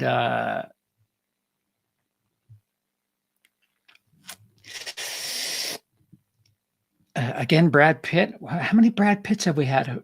Just two in a row. Two in a row, but 3 out of the last 5 Brad Pitts. his character is somebody who I think mirrors that of Christoph Waltz. He, he he is what he is. Nothing changes about his demeanor, and he's doing things for he's killing Nazis. That's what he's there to do. Plus other things, and another movie that goes back and forth. It's nonlinear, so there you have flashbacks at times, and there's times where whatever. Um, but every time I watch it, I love it even more. Um, Visually incredible, stunning. There's the movie theater scene where there's fire. I don't think there's a better shot with smoke ever in film than the fire with something being projected on it. Incredible. It's an incredible looking shot on top of some incredible performances. And with its altered history, it's still fantastic. And Tarantino kind of patting himself on the back there with the script. This is where he starts kind of acknowledging that he's the shit, and he's just going to start kind of doing it within the film itself. The final line of the film is, "I think this may be my masterpiece," said by a character, and a lot of elbow nudges at, like, yeah, Tarantino is he knows how good this is. But I can't dispute it. Which leads me to number one, which is zero surprise to anybody who's spent more than I don't know, 10 minutes on my channel. It is Inception. Christopher Nolan's Inception. Hey, time's a factor in this movie. That's crazy.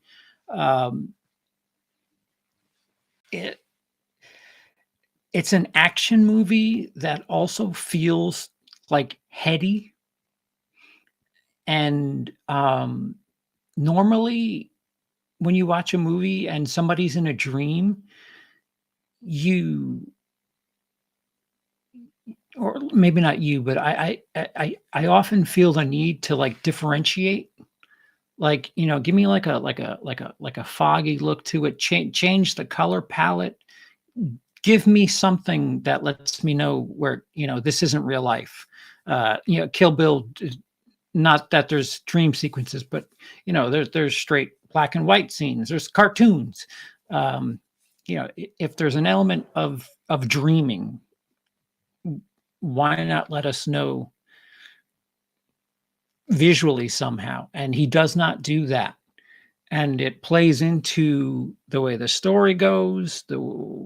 You're second guessing everything that's going on. And to this day, people argue over the way the film goes down, the way it ends. And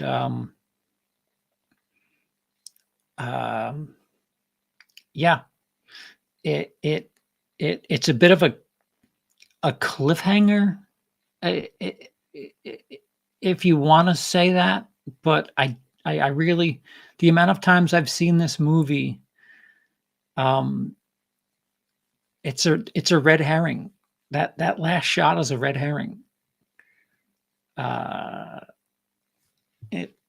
You're looking for this. You're looking for this. This right here. It's all right here. It's not the thing on the screen at the end. The tokens. I wait to the very end to, like, fucking pseudo spoil something, but Yeah. Um, if you're only supposed to know your token's weight, why would somebody have somebody else's token as theirs? And why is it that somebody only wears a wedding ring sometimes? And those times are kind of convenient, if I do say so. It's all there. To quote David Chase when he's talking about the ending of Sopranos, it's all there. Inception is a brilliant movie that is a blockbuster. It's got enough fucking for you brainy folk out there. There's enough to. I mean, shit. I could even be fucking wrong, but there's like the movies that you walk out of and you want to talk about and have theories about, and some people could be right and some people could be wrong, and you know you leave the movie with a certain understanding of it and somebody else tells you their understanding of it and you're like, shit, that actually that fits. What now? What? My my brain hurts. I now have two conflicting theories about the movie that I just saw, and I could see them both working. Inception is doggy bag filmmaking at its finest. Um, brilliant, brilliant movie. I absolutely love that movie. Um, it's strange seeing DiCaprio in something like as big budgeted as that, but yeah, there's stuff that goes on in that movie that are if you just watch it as an action movie, it's great. If you watch it for other elements, it's great. If you want to, have theories about certain things in the dream world, it's great. There's so much going on with that movie that I just absolutely adore it. Shot well, the score is brilliant. Um, Unfortunately, it gave us the which has been beaten to death. That sound effect. Um, but other than that, I mean, I'll take the trade off. I'll take the copycat blah noise uh, for that experience. Thank you, Christopher Nolan. So that is my 31. Read it back really quick. 31, Alien 3, Curious Case of Benjamin Button, Following, Mank, Panic Room, Jackie Brown, Insomnia, Death Proof, Girl with the Dragon Tattoo, The Game, Prestige, Dunkirk, Dark Knight Rises, Once Upon a Time in Hollywood, Reservoir Dogs, Memento, Hateful Eight, Interstellar, Batman Begins, Tenet, Kill Bill, The Whole Bloody Affair, Zodiac, Social Network, Django Unchained, Gone Girl, Fight Club, Pulp Fiction, The Dark Knight, Seven, Inglorious Bastards, and in so that is that. There is my entry into March of 2021 in true Christopher Nolan fashion. I am late to the party, and with no visual aids, I feel like a piece of garbage right now. Um, I will open. Uh, I will open the floor. If wait, let me just double check to see if anything. Just quadruple check that everything is I forgot to mention Aaron Sorkin. Aaron Sorkin's script in Social Network fucking cruises. Aaron Sorkin, you can recognize an Aaron Sorkin script because the dialogue is so flashy. I recently just rewatched the Chicago 7, the trial of the Chicago 7. Fucking awesome. And he even directed that. I think he's less qualified a director that he is a writer, but his writing is very, very, very, very, very, very, very good.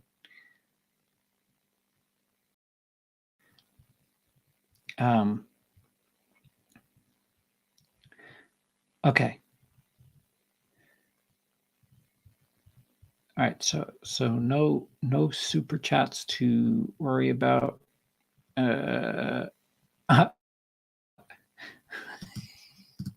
I'm glad to see Mank so low. Fuck Mank. That's my 30. Dull in the ways biopics almost always are. Yeah. Yeah.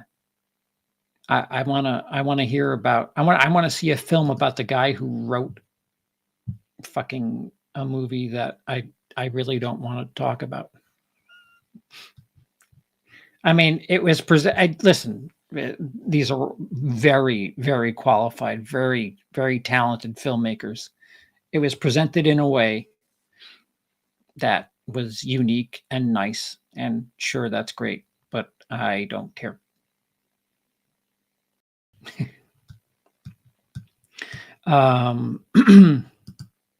More of a Michael Keaton Batman, my person myself. Yeah, I don't hate that take.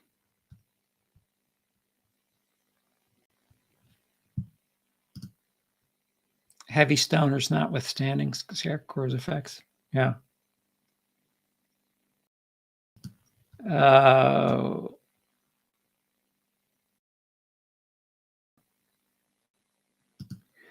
Scarecrow begins with fire. He was misused. I want to see him dominate a Batman film. That would be pretty badass.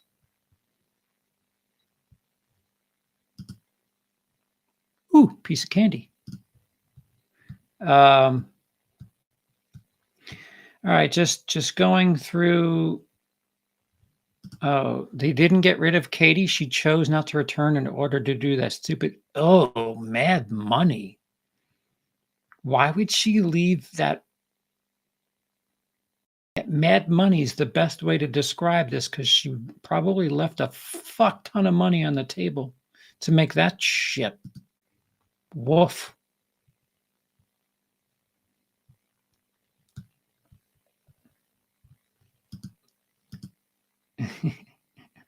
Beat me to it. I'm pretty sure of that. Katie just wanted Mad Money in her pocket. No. I'm here. I'm here live. Spoiler.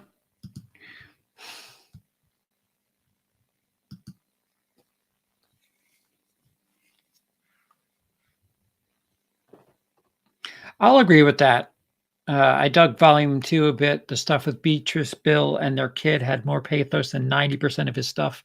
Volume 1 is style over substance. It's a fair argument. And it's very stylistic. Very much so.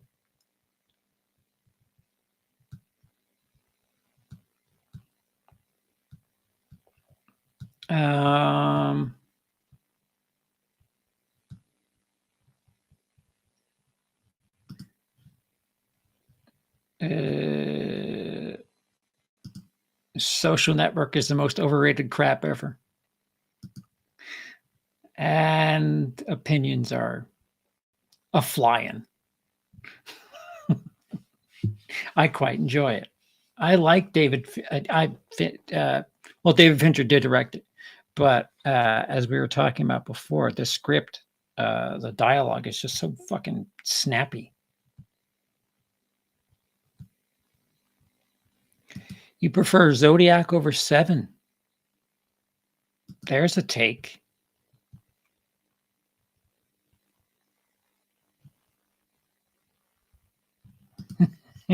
I feel like Zodiac would be improved by a guy in a bat suit punching hoodlums. If only someone would make that movie.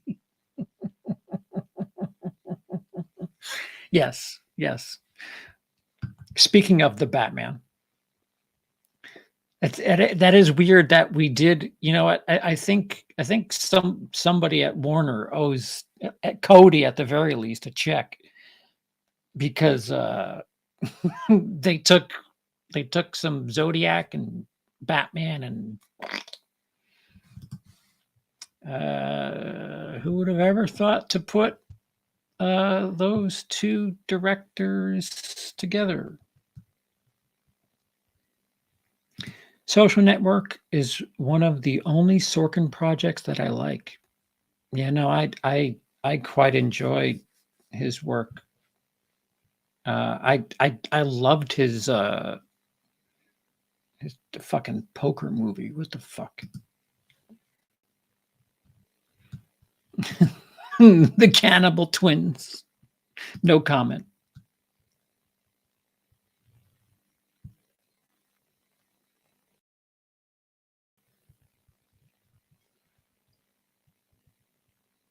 The Batman was inspired by Seven. Also David Fincher.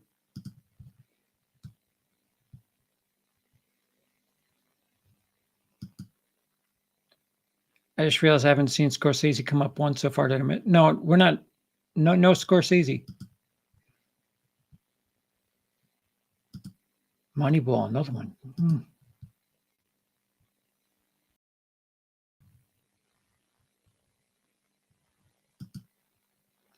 I'll accept this, but I have to take 20 points off the top for tardiness. Your fantasy video is still in the red.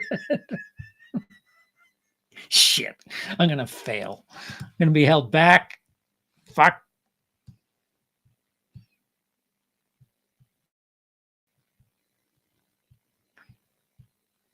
The boss. The boss is in the chat. Shit.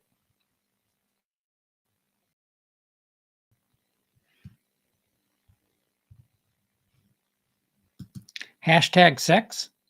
All right. God bless. It's a spaghetti Western. I don't think I saw 1 ounce of pasta in that movie. I've not seen Death Proof. It'll be interesting watching it now.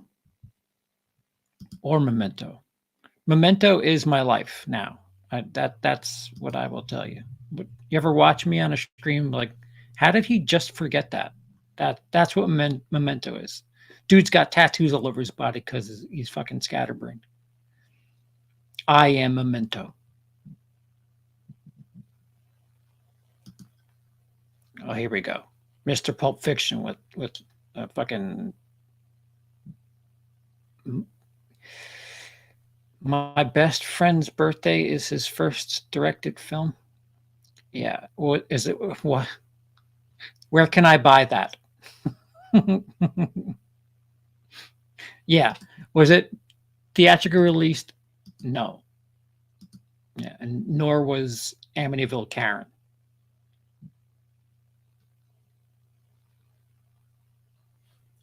Great movie, except how does Batman and Rachel survive that fall? It takes me out of the movie each time I see it. Well, he's got, I mean, they cover it in Batman Begins, his fucking capey thing, like when it expands, I don't know. I'm willing to let suspension of disbelief carry me there. That some neat. The hot takes, you know, you can only do so many per stream.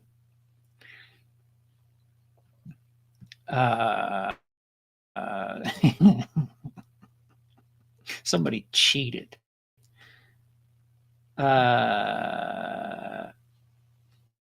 CP, you really liked Inglourious Basterds that much? I found it to be boring except for the typical Tarantino isms that occur with dialogue and over-the-top violence.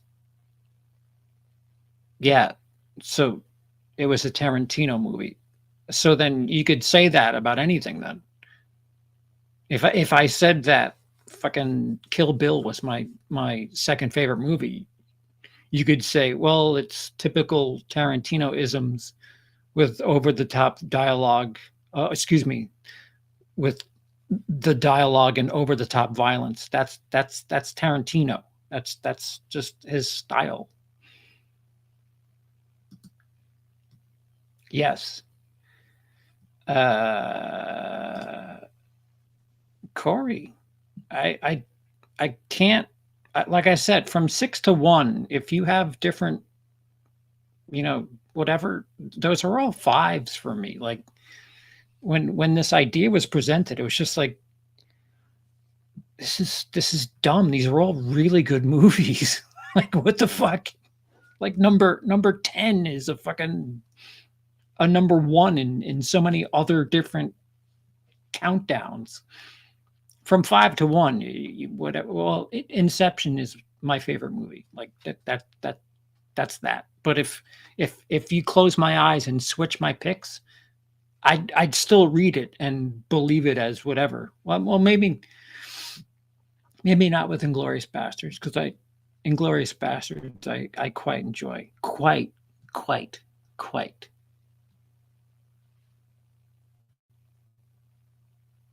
Arrivederci.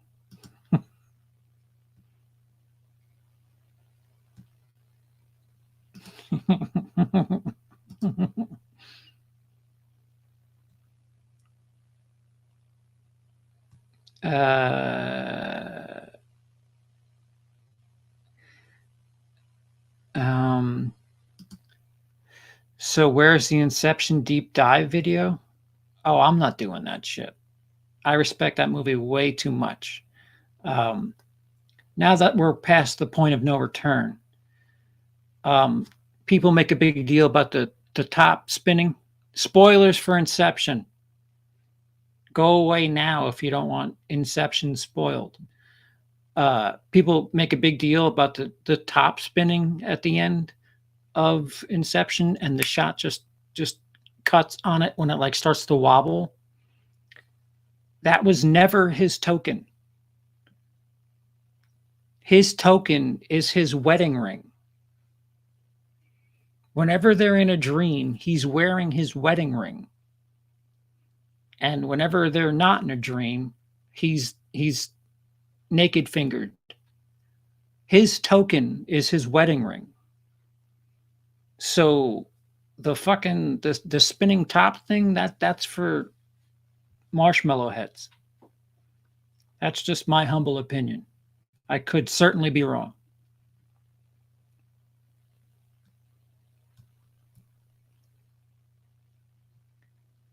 Some neat. Enough. We get it. Morbius, better than Inception.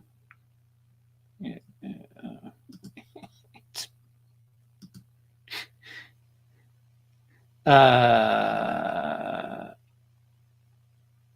want a film. I want a film about the 32 writers for the Flintstone movies. Movie. Yeah, you'll get it. Fincher will direct it. Oh, I missed a super chat. I apologize. $1.99 pool stroke. Thank you. Will there be a 31 on 31 for August like October? Yes. Cody Leach is where you want to go for that. The Cody Leach channel, which should be below. He was in the chat telling me I'm in trouble. If you click on his name and go to his channel, the answer is yes. Whether or not I'm able to partake the way I would like to is a different story. I might have to do it like this again. It all depends. For those of you who don't know, my luggage got lost.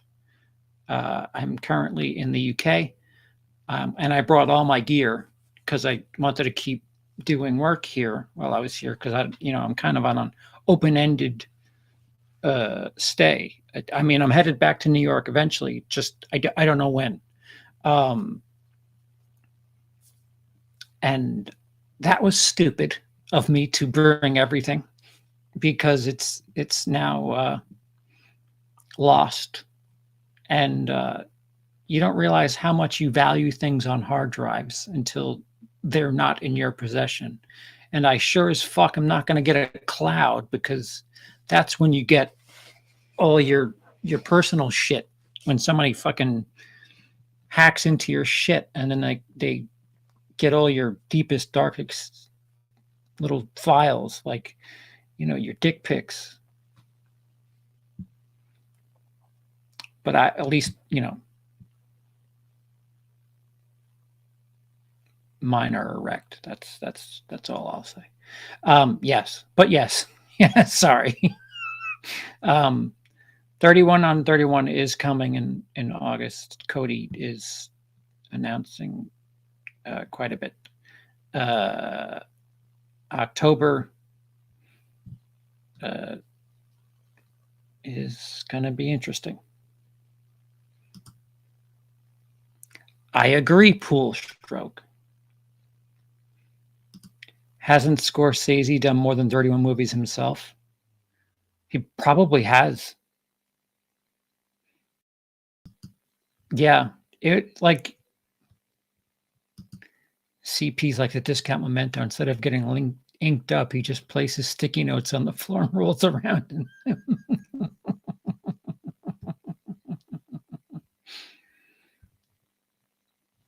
Oh, what you were trying to say is Inglourious Basterds felt too slow for me and not enough of the Tarantino isms.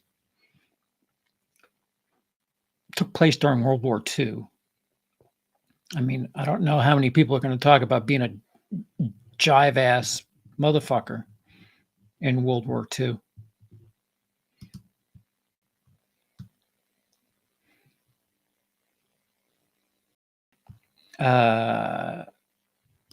Yeah, I could use that too. Silly putty that picks up print off paper.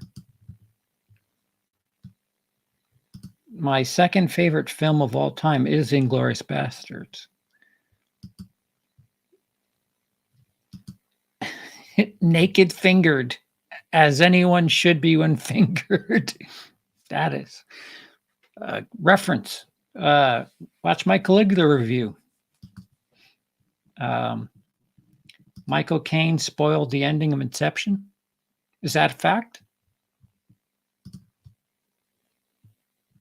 I appreciate it, Corey. Thank you. I figured it was the 31st, and I don't have gear to like work on shit, and it just so happens that I had that.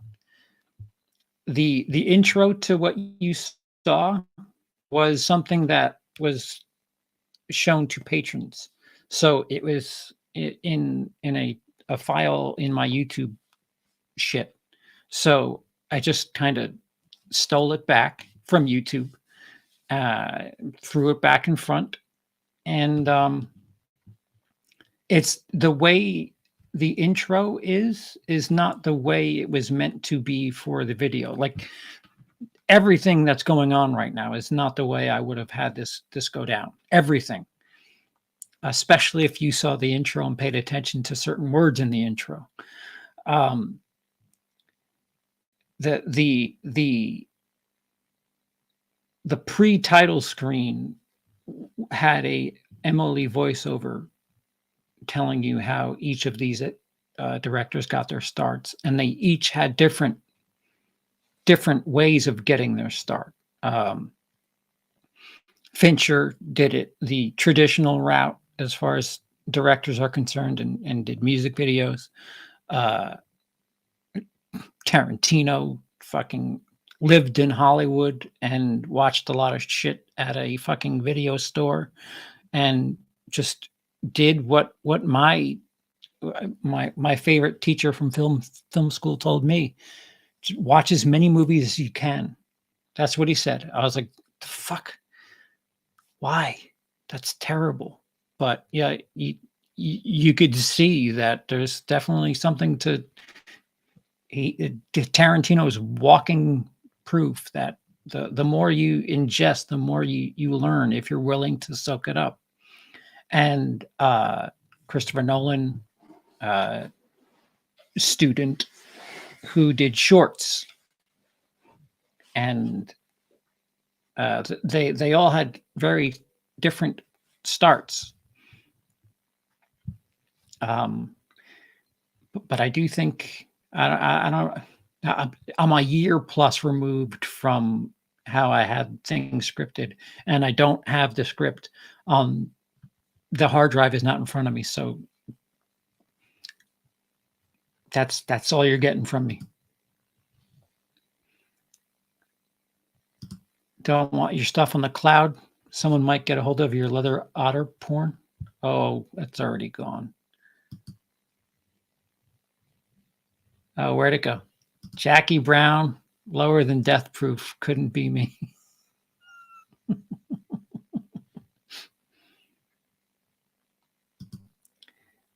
As I've heard many times, if you want to be a writer, read. Yeah. Yeah. It really is the way to do things. If you want to do something, you really have to devote time to it. If you want to do something and do something right, you've got to learn about it. Like the whole, I could do that. I just finished the Godfather, whatever series. It's called The Offer. And I think it's on Paramount Plus. It's a 10-episode mini series about the making of The Godfather.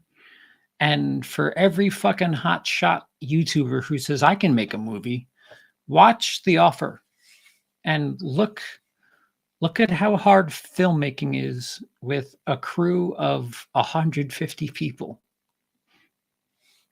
And they were making The Godfather. I'm sure your neat idea about an alley cat who manages to fly to Mars is doesn't need any sort of. You could do that in your backyard, and it would, people will praise it.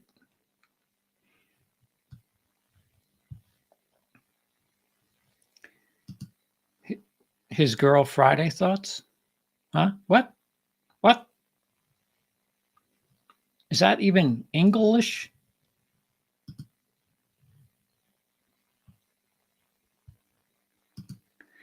Even the bullshit shorts and shit that I've made, even the bullshit shorts and shit that I've made have had me go, fuck you. Yeah.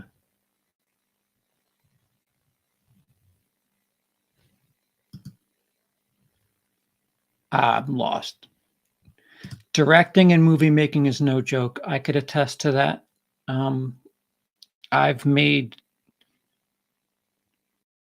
4, none of them feature length, two shorts that were less than 10 minutes, and 2 films that were supposed to be around at least half an hour to an hour and did not finish due to issues with the crew.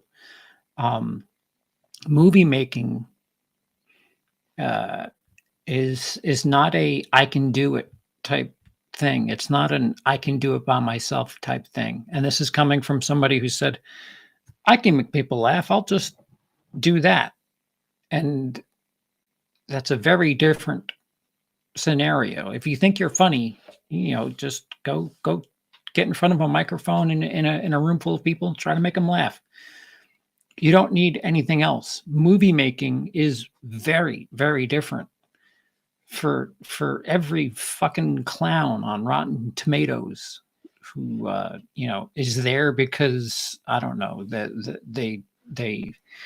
they're sponsored by fucking Tommy Hilfiger on Instagram, that think they know something about movies and whatever. They don't know what the fuck they're talking about. Movie making is fucking hard. It's very fucking hard, and it's not something that you just do. it takes a lot. There's I hate to break this to you guys, being an entertainer is I mean, there are people that are talented that can just, that they have it. But for the most part, most people have to put work in. And on top of that, that includes learning things. Like I'm suggesting you to watch my thing about Seven. That is learned. There's no way that somebody who doesn't know things about filmmaking would understand that the grate in the police car in Seven while they're driving, that a blocked face in a film is a way of telling you that character is flawed and incomplete. I would say most people do not know that. And the way Fincher shot, I'm ruining my video. I'm just stealing views from myself at this point. But the way Fincher shoots the three of them, in spoiler for Seven, Morgan Freeman is never shot through the gate. He's either shot from the side or from the front. There's nothing blocking Morgan Freeman's face. It's because he's well, first of all, he's the main character of the movie. He's the moral compass. He is not flawed in that car. Brad Pitt is. And Brad Pitt's about to do bad things. And, well, Kevin Spacey's flawed for more than just the film.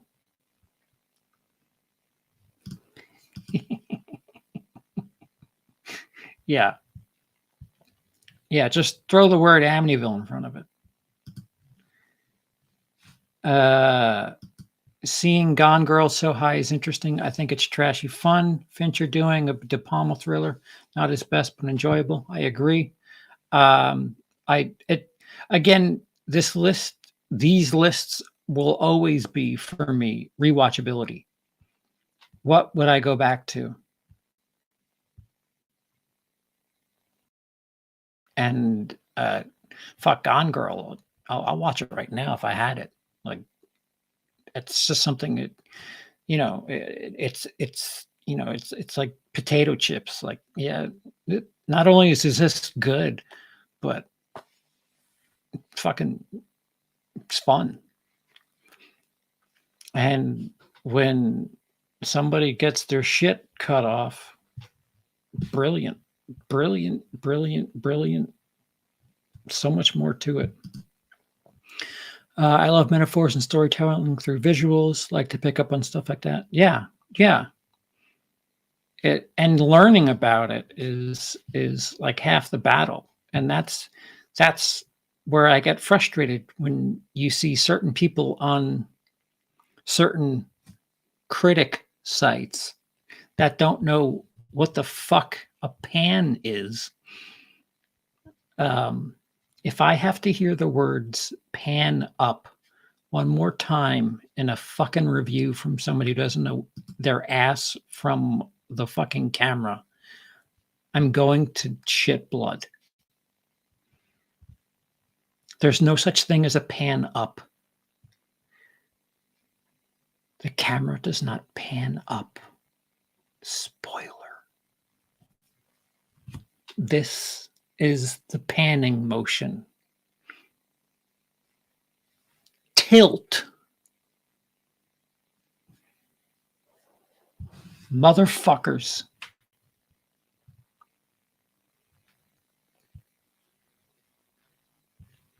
I think that's I think that's part of why I love noir. Noir's use of cinematic language is probably unparalleled by other genres. Oh yeah, with shadows and light. Yeah, yeah, I agree, Jake. That's noir certainly leans heavily. That is a genre that you can probably watch those movies without hearing a fucking word. A word. Alfred Hitchcock does a great job of show don't tell. That all facts. Review or roast by CP. No, it's just jealousy at this point. Like I know what it is you're trying to pretend like you know about, but you don't know what you're saying, and you're judging somebody on something that you don't know what the fuck you're talking about. It just confuses, infuriates, and then to have being verified, it's just like, what? What do you mean verified? What about what is their qualifications to be considered a critic? Oh, they're critiquing the film. Yeah, just so no knowledge of film whatsoever, or journalism. None of those are needed to be a critic at this point. But you're huge on TikTok, so fuck it. You're verified.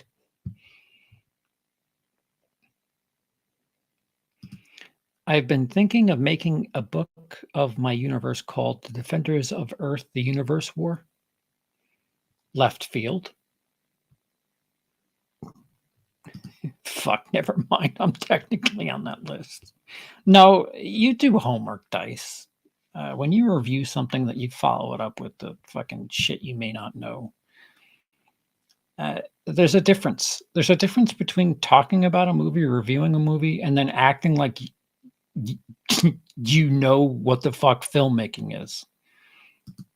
There's things like reviewing your experience of the story, but when morons talk about shit like cinematography and tone, and it's like, all right, well, define tone in film, because I think you think tone in film is like, I'm speaking sarcastically. That's my tone. Because that's not what tone is in film. Fucking people. There are TikTok reviewers. Oh, of course. Yeah, fucking. There's everything on TikTok. It doesn't matter if you're popular, you get acknowledged. Those are the rules. Popularity, you win.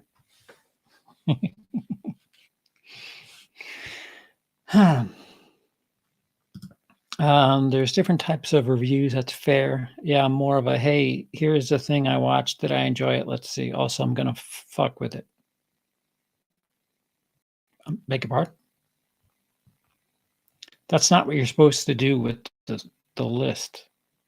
You're not supposed to, have any sort of relations with the films. That doesn't. That adds nothing to the review process, Dice.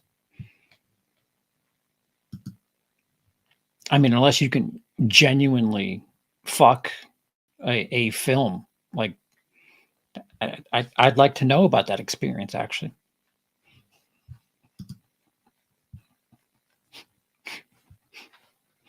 Well, I'd like to do either or. Wait, how do people refer to tone in reviews? Well, some people do, and don't know what the fuck they're talking about. That's the best I could say without starting whatever.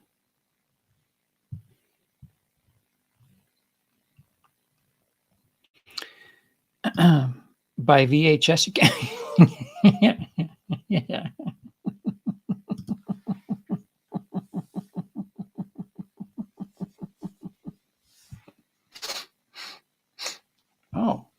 I'd like to speak to such person who can help me transcend.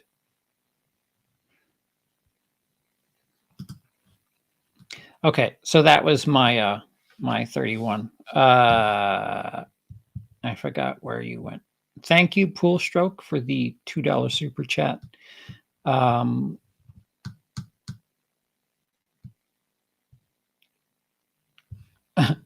I was unaware of this 31 and 31. Yeah, no, this is a year and a half late. Don't worry about it. Cody's is already up and probably got 100,000 views on it. No need to worry. I'm late to the party.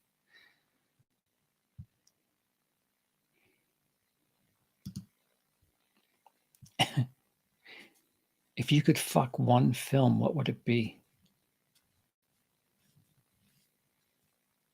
Ice Cream Truck.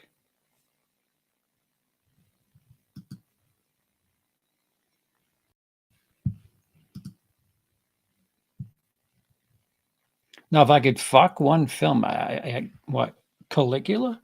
I mean, it's already all out there. Again,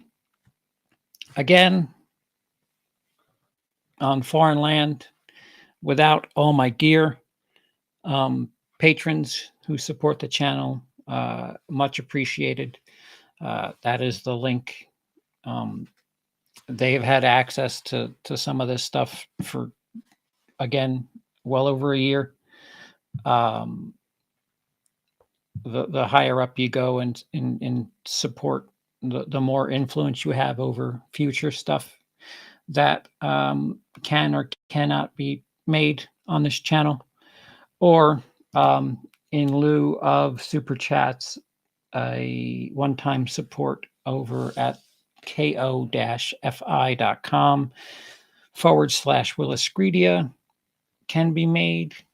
It's like buymeacoffee.com, except they don't take any fees. So if you were to give $5, I get $5, as opposed to other platforms where if you were to give $5, the content creator would get 3, hopefully.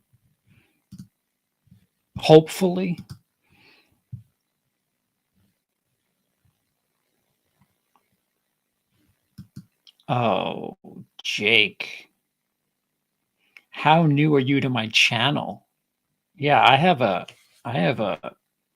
that director hates me, hates Emily, because Emily's a girl and did not give that movie a good score.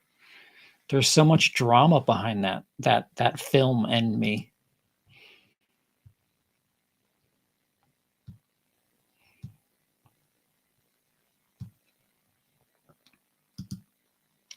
Yeah, I don't know how. I appreciate you saying sorry and the empathy, but lost information is lost information. I gotta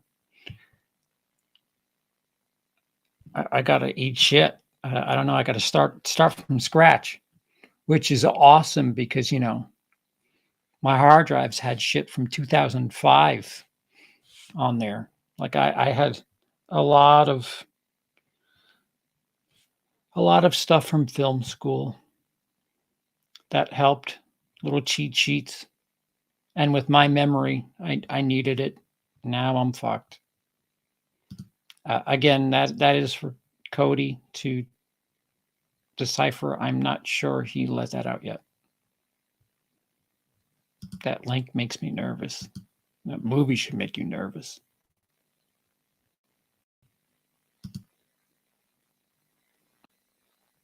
Mm.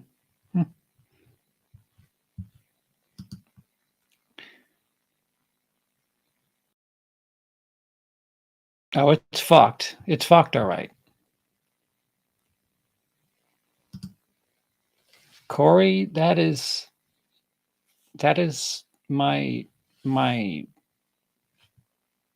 if I were to get a tattoo, it would be critique leads to improvement.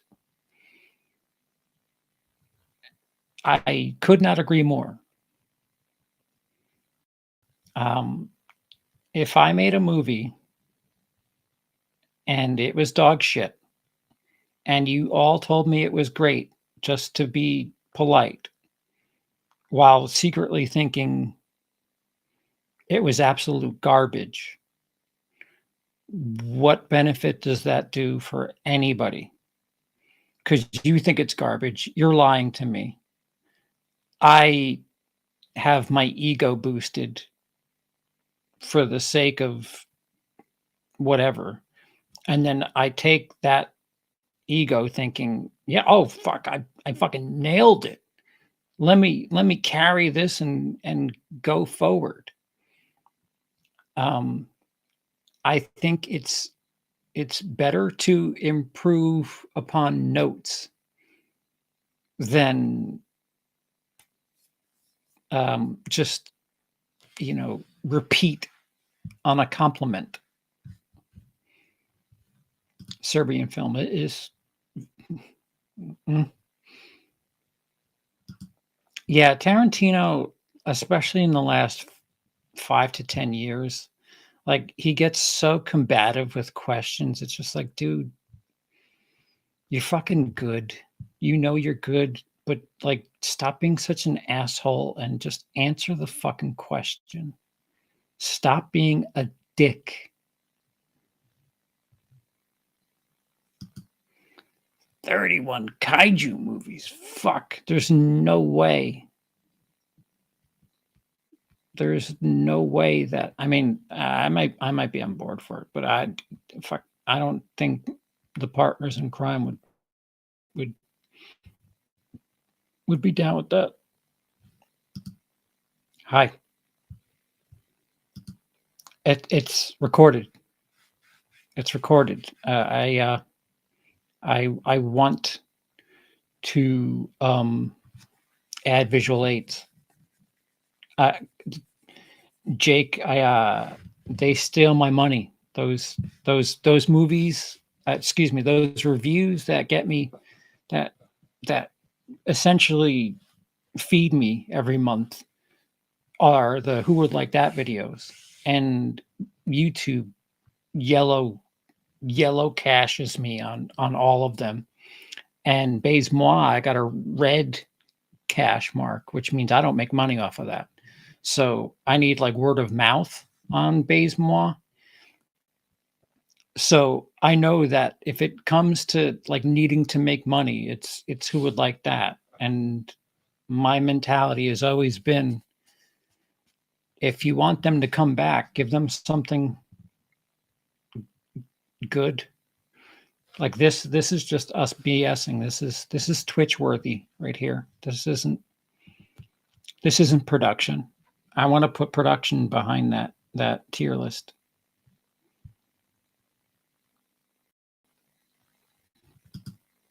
Does he have a foot fetish? Am I wearing a blue shirt? Oh, I agree. I don't think anybody disagrees with that. Like, if you just watch him on interviews after like premieres and shit, he's just like combative. Like he's just like it seems like he wants to like get aggressive about how awesome he is, and it's just like, dude, it's why I like really think certain people shouldn't hear they're awesome too much, because they let it get to them a little bit.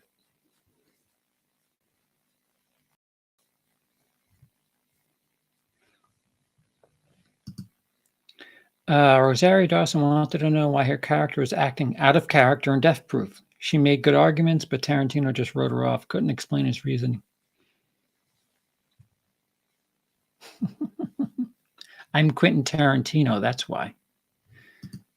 Yeah, yeah. He found a way to put the N-word in Inglourious Bastards, and it's just like, dude, really? fucking movie takes place in France in the fucking 40s.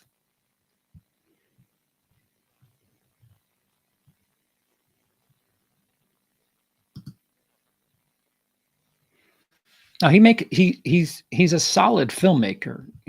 I mean, it's just like what there's certain actors that are shit humans. Roman Polanski, really fucking creepy, shitty dude. Rosemary's Baby's a good movie. Just things happen. If an actor asks, "What's my motivation?" you, as a writer, should be able to answer that. Accuracy. That is full fact. Oh, is it? I didn't keep track. I left my notebook at home for that one. Ew. Ew. No. He said himself he knew what Harvey was, but still worked with him. And then when Harvey gets outed, he's all, "I'm not doing movies with Harvey anymore. I'm going to Sony," and gets applauded for that. Yeah. I don't know. I don't know. It's why I tell you guys, just have your own opinion. Have you ever watched the press junkets for Django? He did everything short of wearing blackface. So cringe. I have not. He also defended Polanski on Stern's show. Yeah, he's kind of like, he's one of the, like, this is what I hate about Hollywood. Hollywood will defend people because, oh, they're a great artist. So fucking what? Hitler was an artist. The fuck is your point?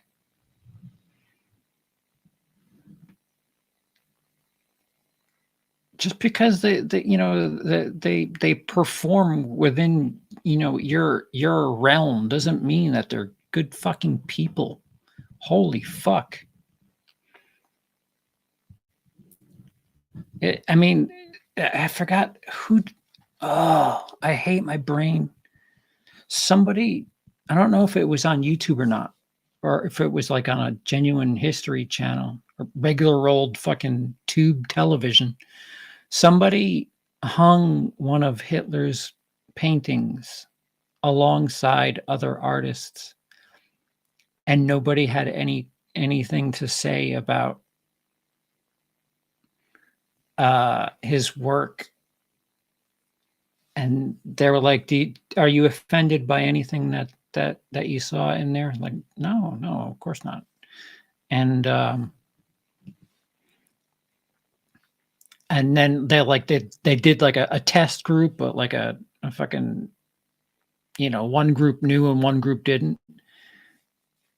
And the second group was like, "Yeah, all of this is offensive. Fucking paintings of trees." And only one of them was Hitler's. It's just like, you fucking trying to seem so fucking high and mighty. Go fuck yourself. Just eat shit.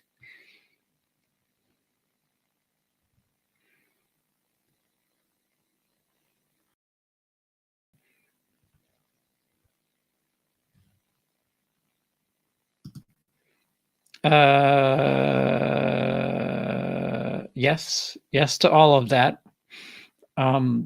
This is Melon. Melonapp.com, melonapp.com. If you reference me, you get $10. I should plug that too. Matt Reeves can direct a Nightmare on Elm Street movie.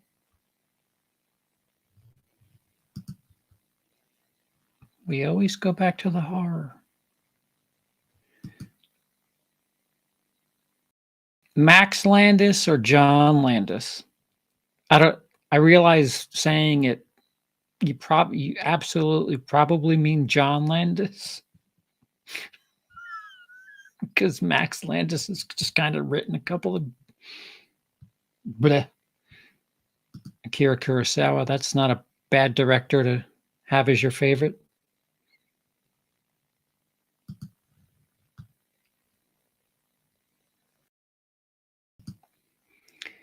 Right.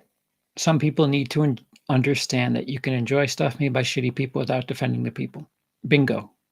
Right. I mean, if you're gonna try to have morals about every single thing you do, you're gonna twist yourself into knots, because shit exists everywhere. None of us are perfect. Like, I mean, fuck. You'd find a reason to fucking cancel yourself at some point.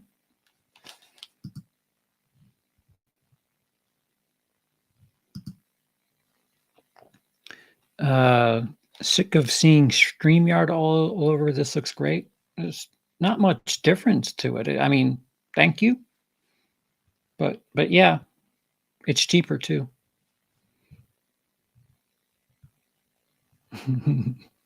Both Landis. Ooh, ooh. Louis C.K.'s comedy was great. I opened for him, but I don't have to pretend he's a good guy or cape for him. Yeah. The second he went down, I scratched that off of my credits. Fucker ruining my CV.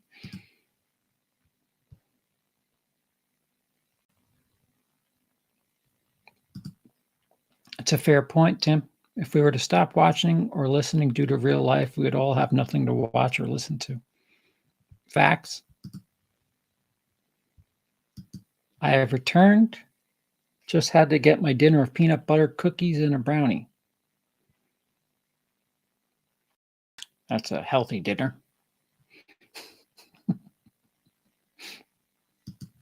Yum.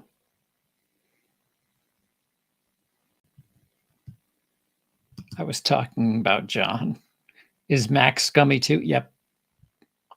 Allegedly. I know he's obnoxious, but that's all.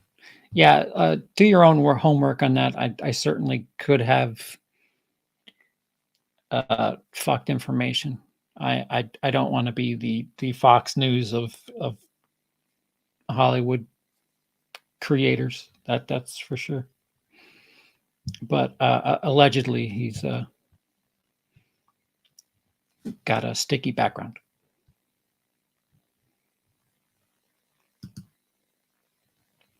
Contemporary director Iñárritu, Birdman, Babel, The Revenant.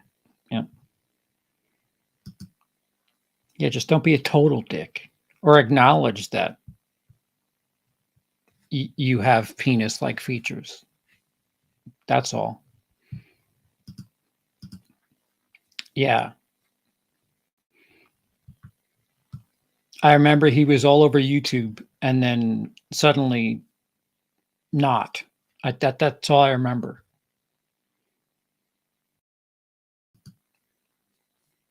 Yeah, okay.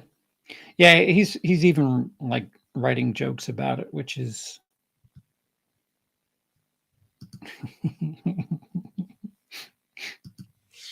I mean, most comedy, all comedy, some will say, is born in trauma, but it going by the story that's presented out there, Louis was the one presenting the trauma.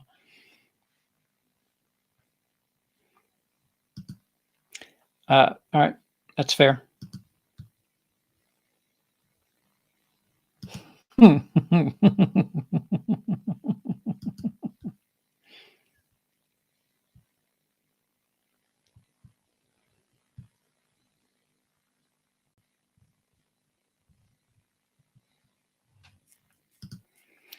He owned up to it, but his decision to have his agents sabotage their careers as damage control is honestly the worse than the harassment itself. Yeah. Yep. I like how Bohemian Rhapsody, they couldn't even tell you who directed that movie. Nominated for a bunch of Oscars. So, see, another reason Hollywood, they like to tell you that they're on top of things. Don't worry. Don't worry, world. We are the moral compass. Okay.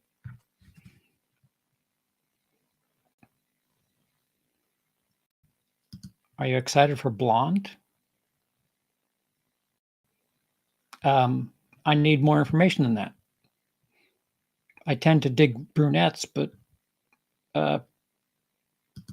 feed me more, please. I've got almond milk, so technically making a good choice.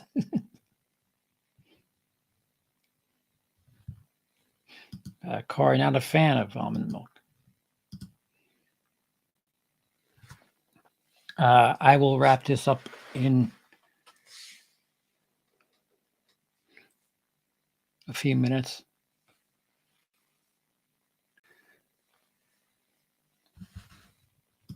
Oh, I'm intrigued.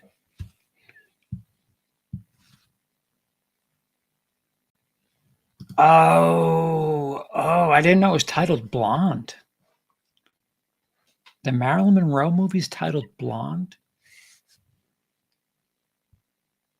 Huh. Yeah, Anna de Armas, not ugly, first of all. Secondly, no matter what you say about fucking Gray Man, Anna de Armas is coming around and she can hold her own. Knives Out, she was fucking really good in Knives Out. She's done a ton of shit. Like, she's been around for a bit too. Like, she did that shitty fucking Eli Roth movie with his wife where they're just being naked and gorgeous and weird, and essentially it's the female version of Funny Games. And she's definitely without clothing in that movie, which is something even I will remember.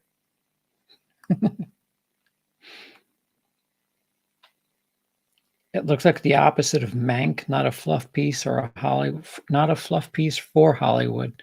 Depicts 50s era Hollywood as the cesspool it really was. Nice. Naked, gorgeous, and weird. Sign me up. Yep. Just triangles? She was so underwritten in Gray Man. I think that was on purpose, though, because I think you were supposed to believe that she might have been a mole. Spoiler.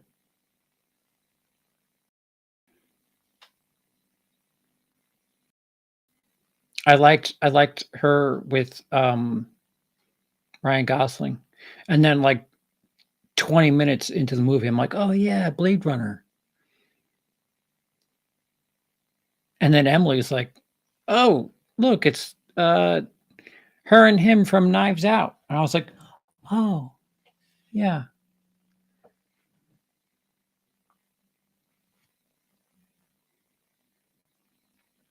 The character wasn't in the book. She was created for the film. I think that's why.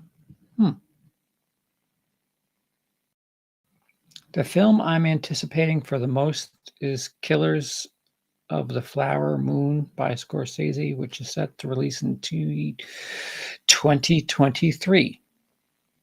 I can't worry about 2023 right now. Fucking everybody from Goodfellas is dropping like flies. We just lost Uhura. So,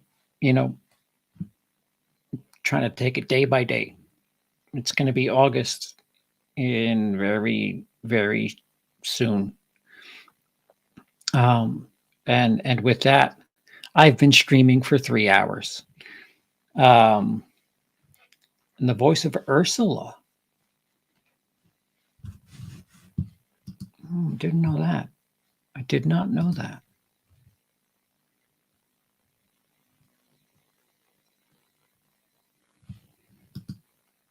Knives Out is like, here's this great cast of character actors, and let's spend time with this boring immigrant chick. Yeah.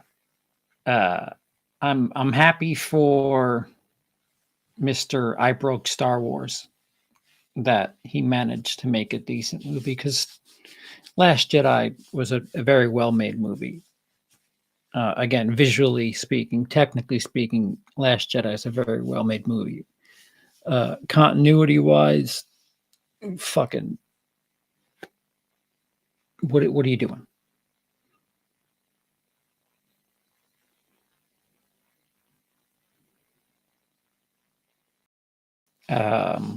And Corey likes Doritos.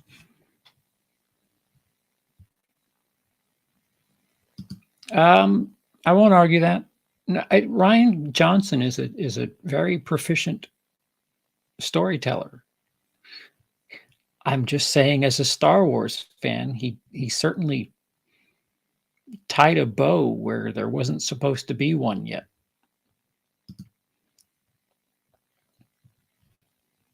I have not seen Brick. All right.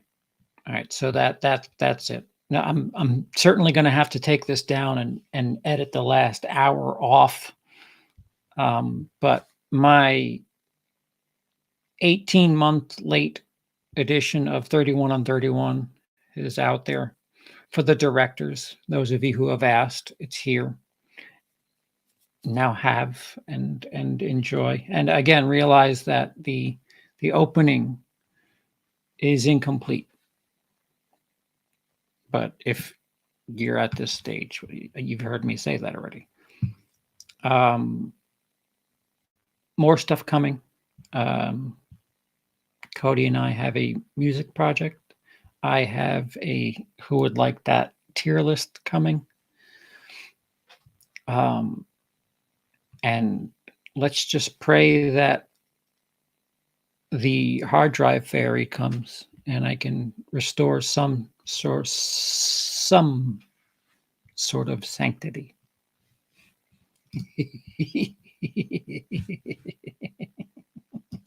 I wish. All right. Oh, and I'll be I think I'm doing a stream with Bob from My 2 Cents. That's Lindsay from My 2 Cents of Nonsense. Bob from Organized Chaos Productions, where we're going to be talking about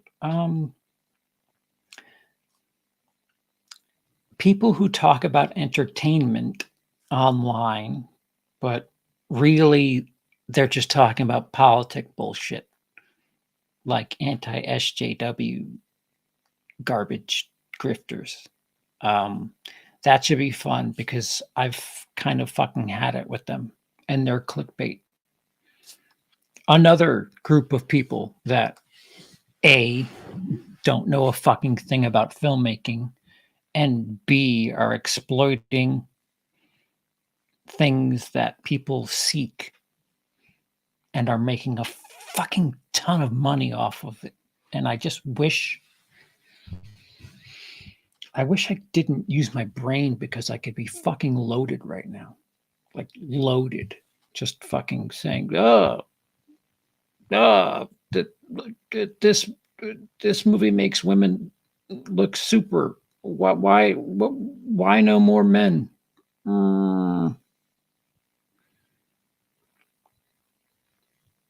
Have an arrow pointing to all the women.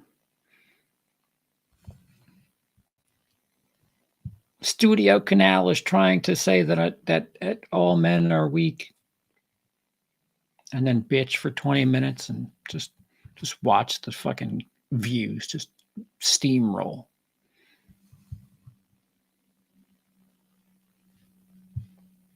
Oh no, I'm not referencing him at all. No, no, no. You mean the glorified DJ? No.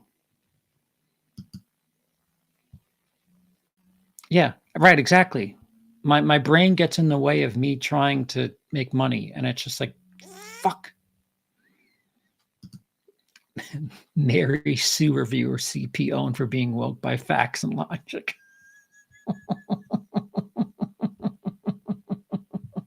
Mary Sue. Yeah, yeah, exactly. 5 red circles and arrows in the thumbnail. Yep.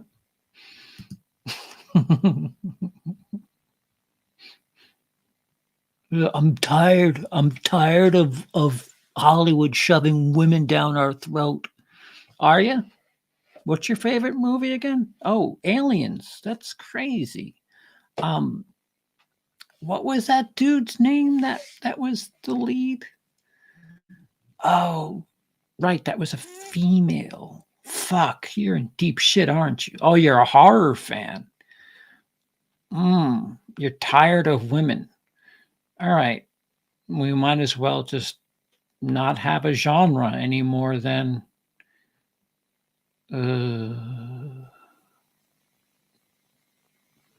I hate hypocrisy.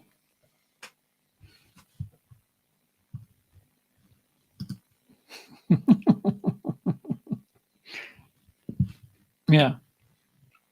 And the hyperbole is just like off the charts. Ripley was white, though. Right. You're right.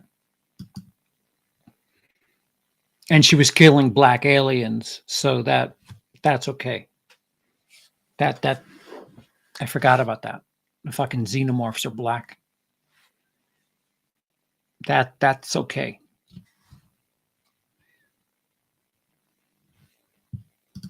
No, I agree. And I feel like I'm somebody who will call it either way. When people said that Daily Wire movie, the fucking school shooting one was whatever to whatever, it's fine. It's Die Hard in a school.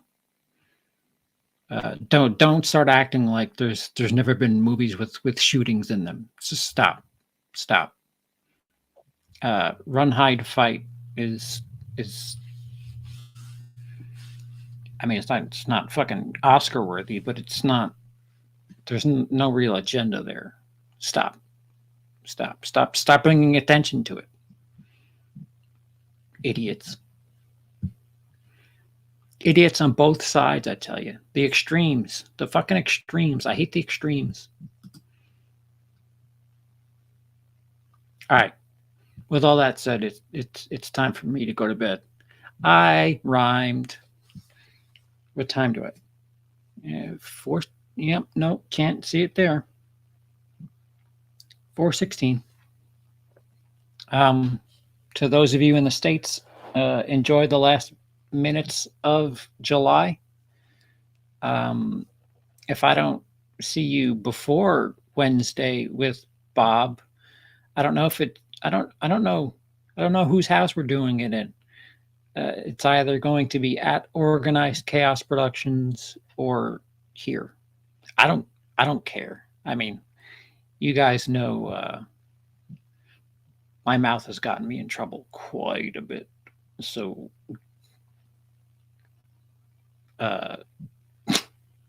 talking about fucking morons who I firmly believe in what I'm saying. I don't have a problem, but I think it'll be on his channel because he's got like this ongoing series. Right, but it's not the end of everything. That's the point. Like they made it seem like, oh, they're pro school shooting. No, they're not. Stop it. All right, guys. Next 31 on 31 is next month. Cody Leach has got the information for you. I don't know what my status for that is. As far as October, though, I'll be there with bells on, back to produce material. I know that because I've already started producing, even with the limited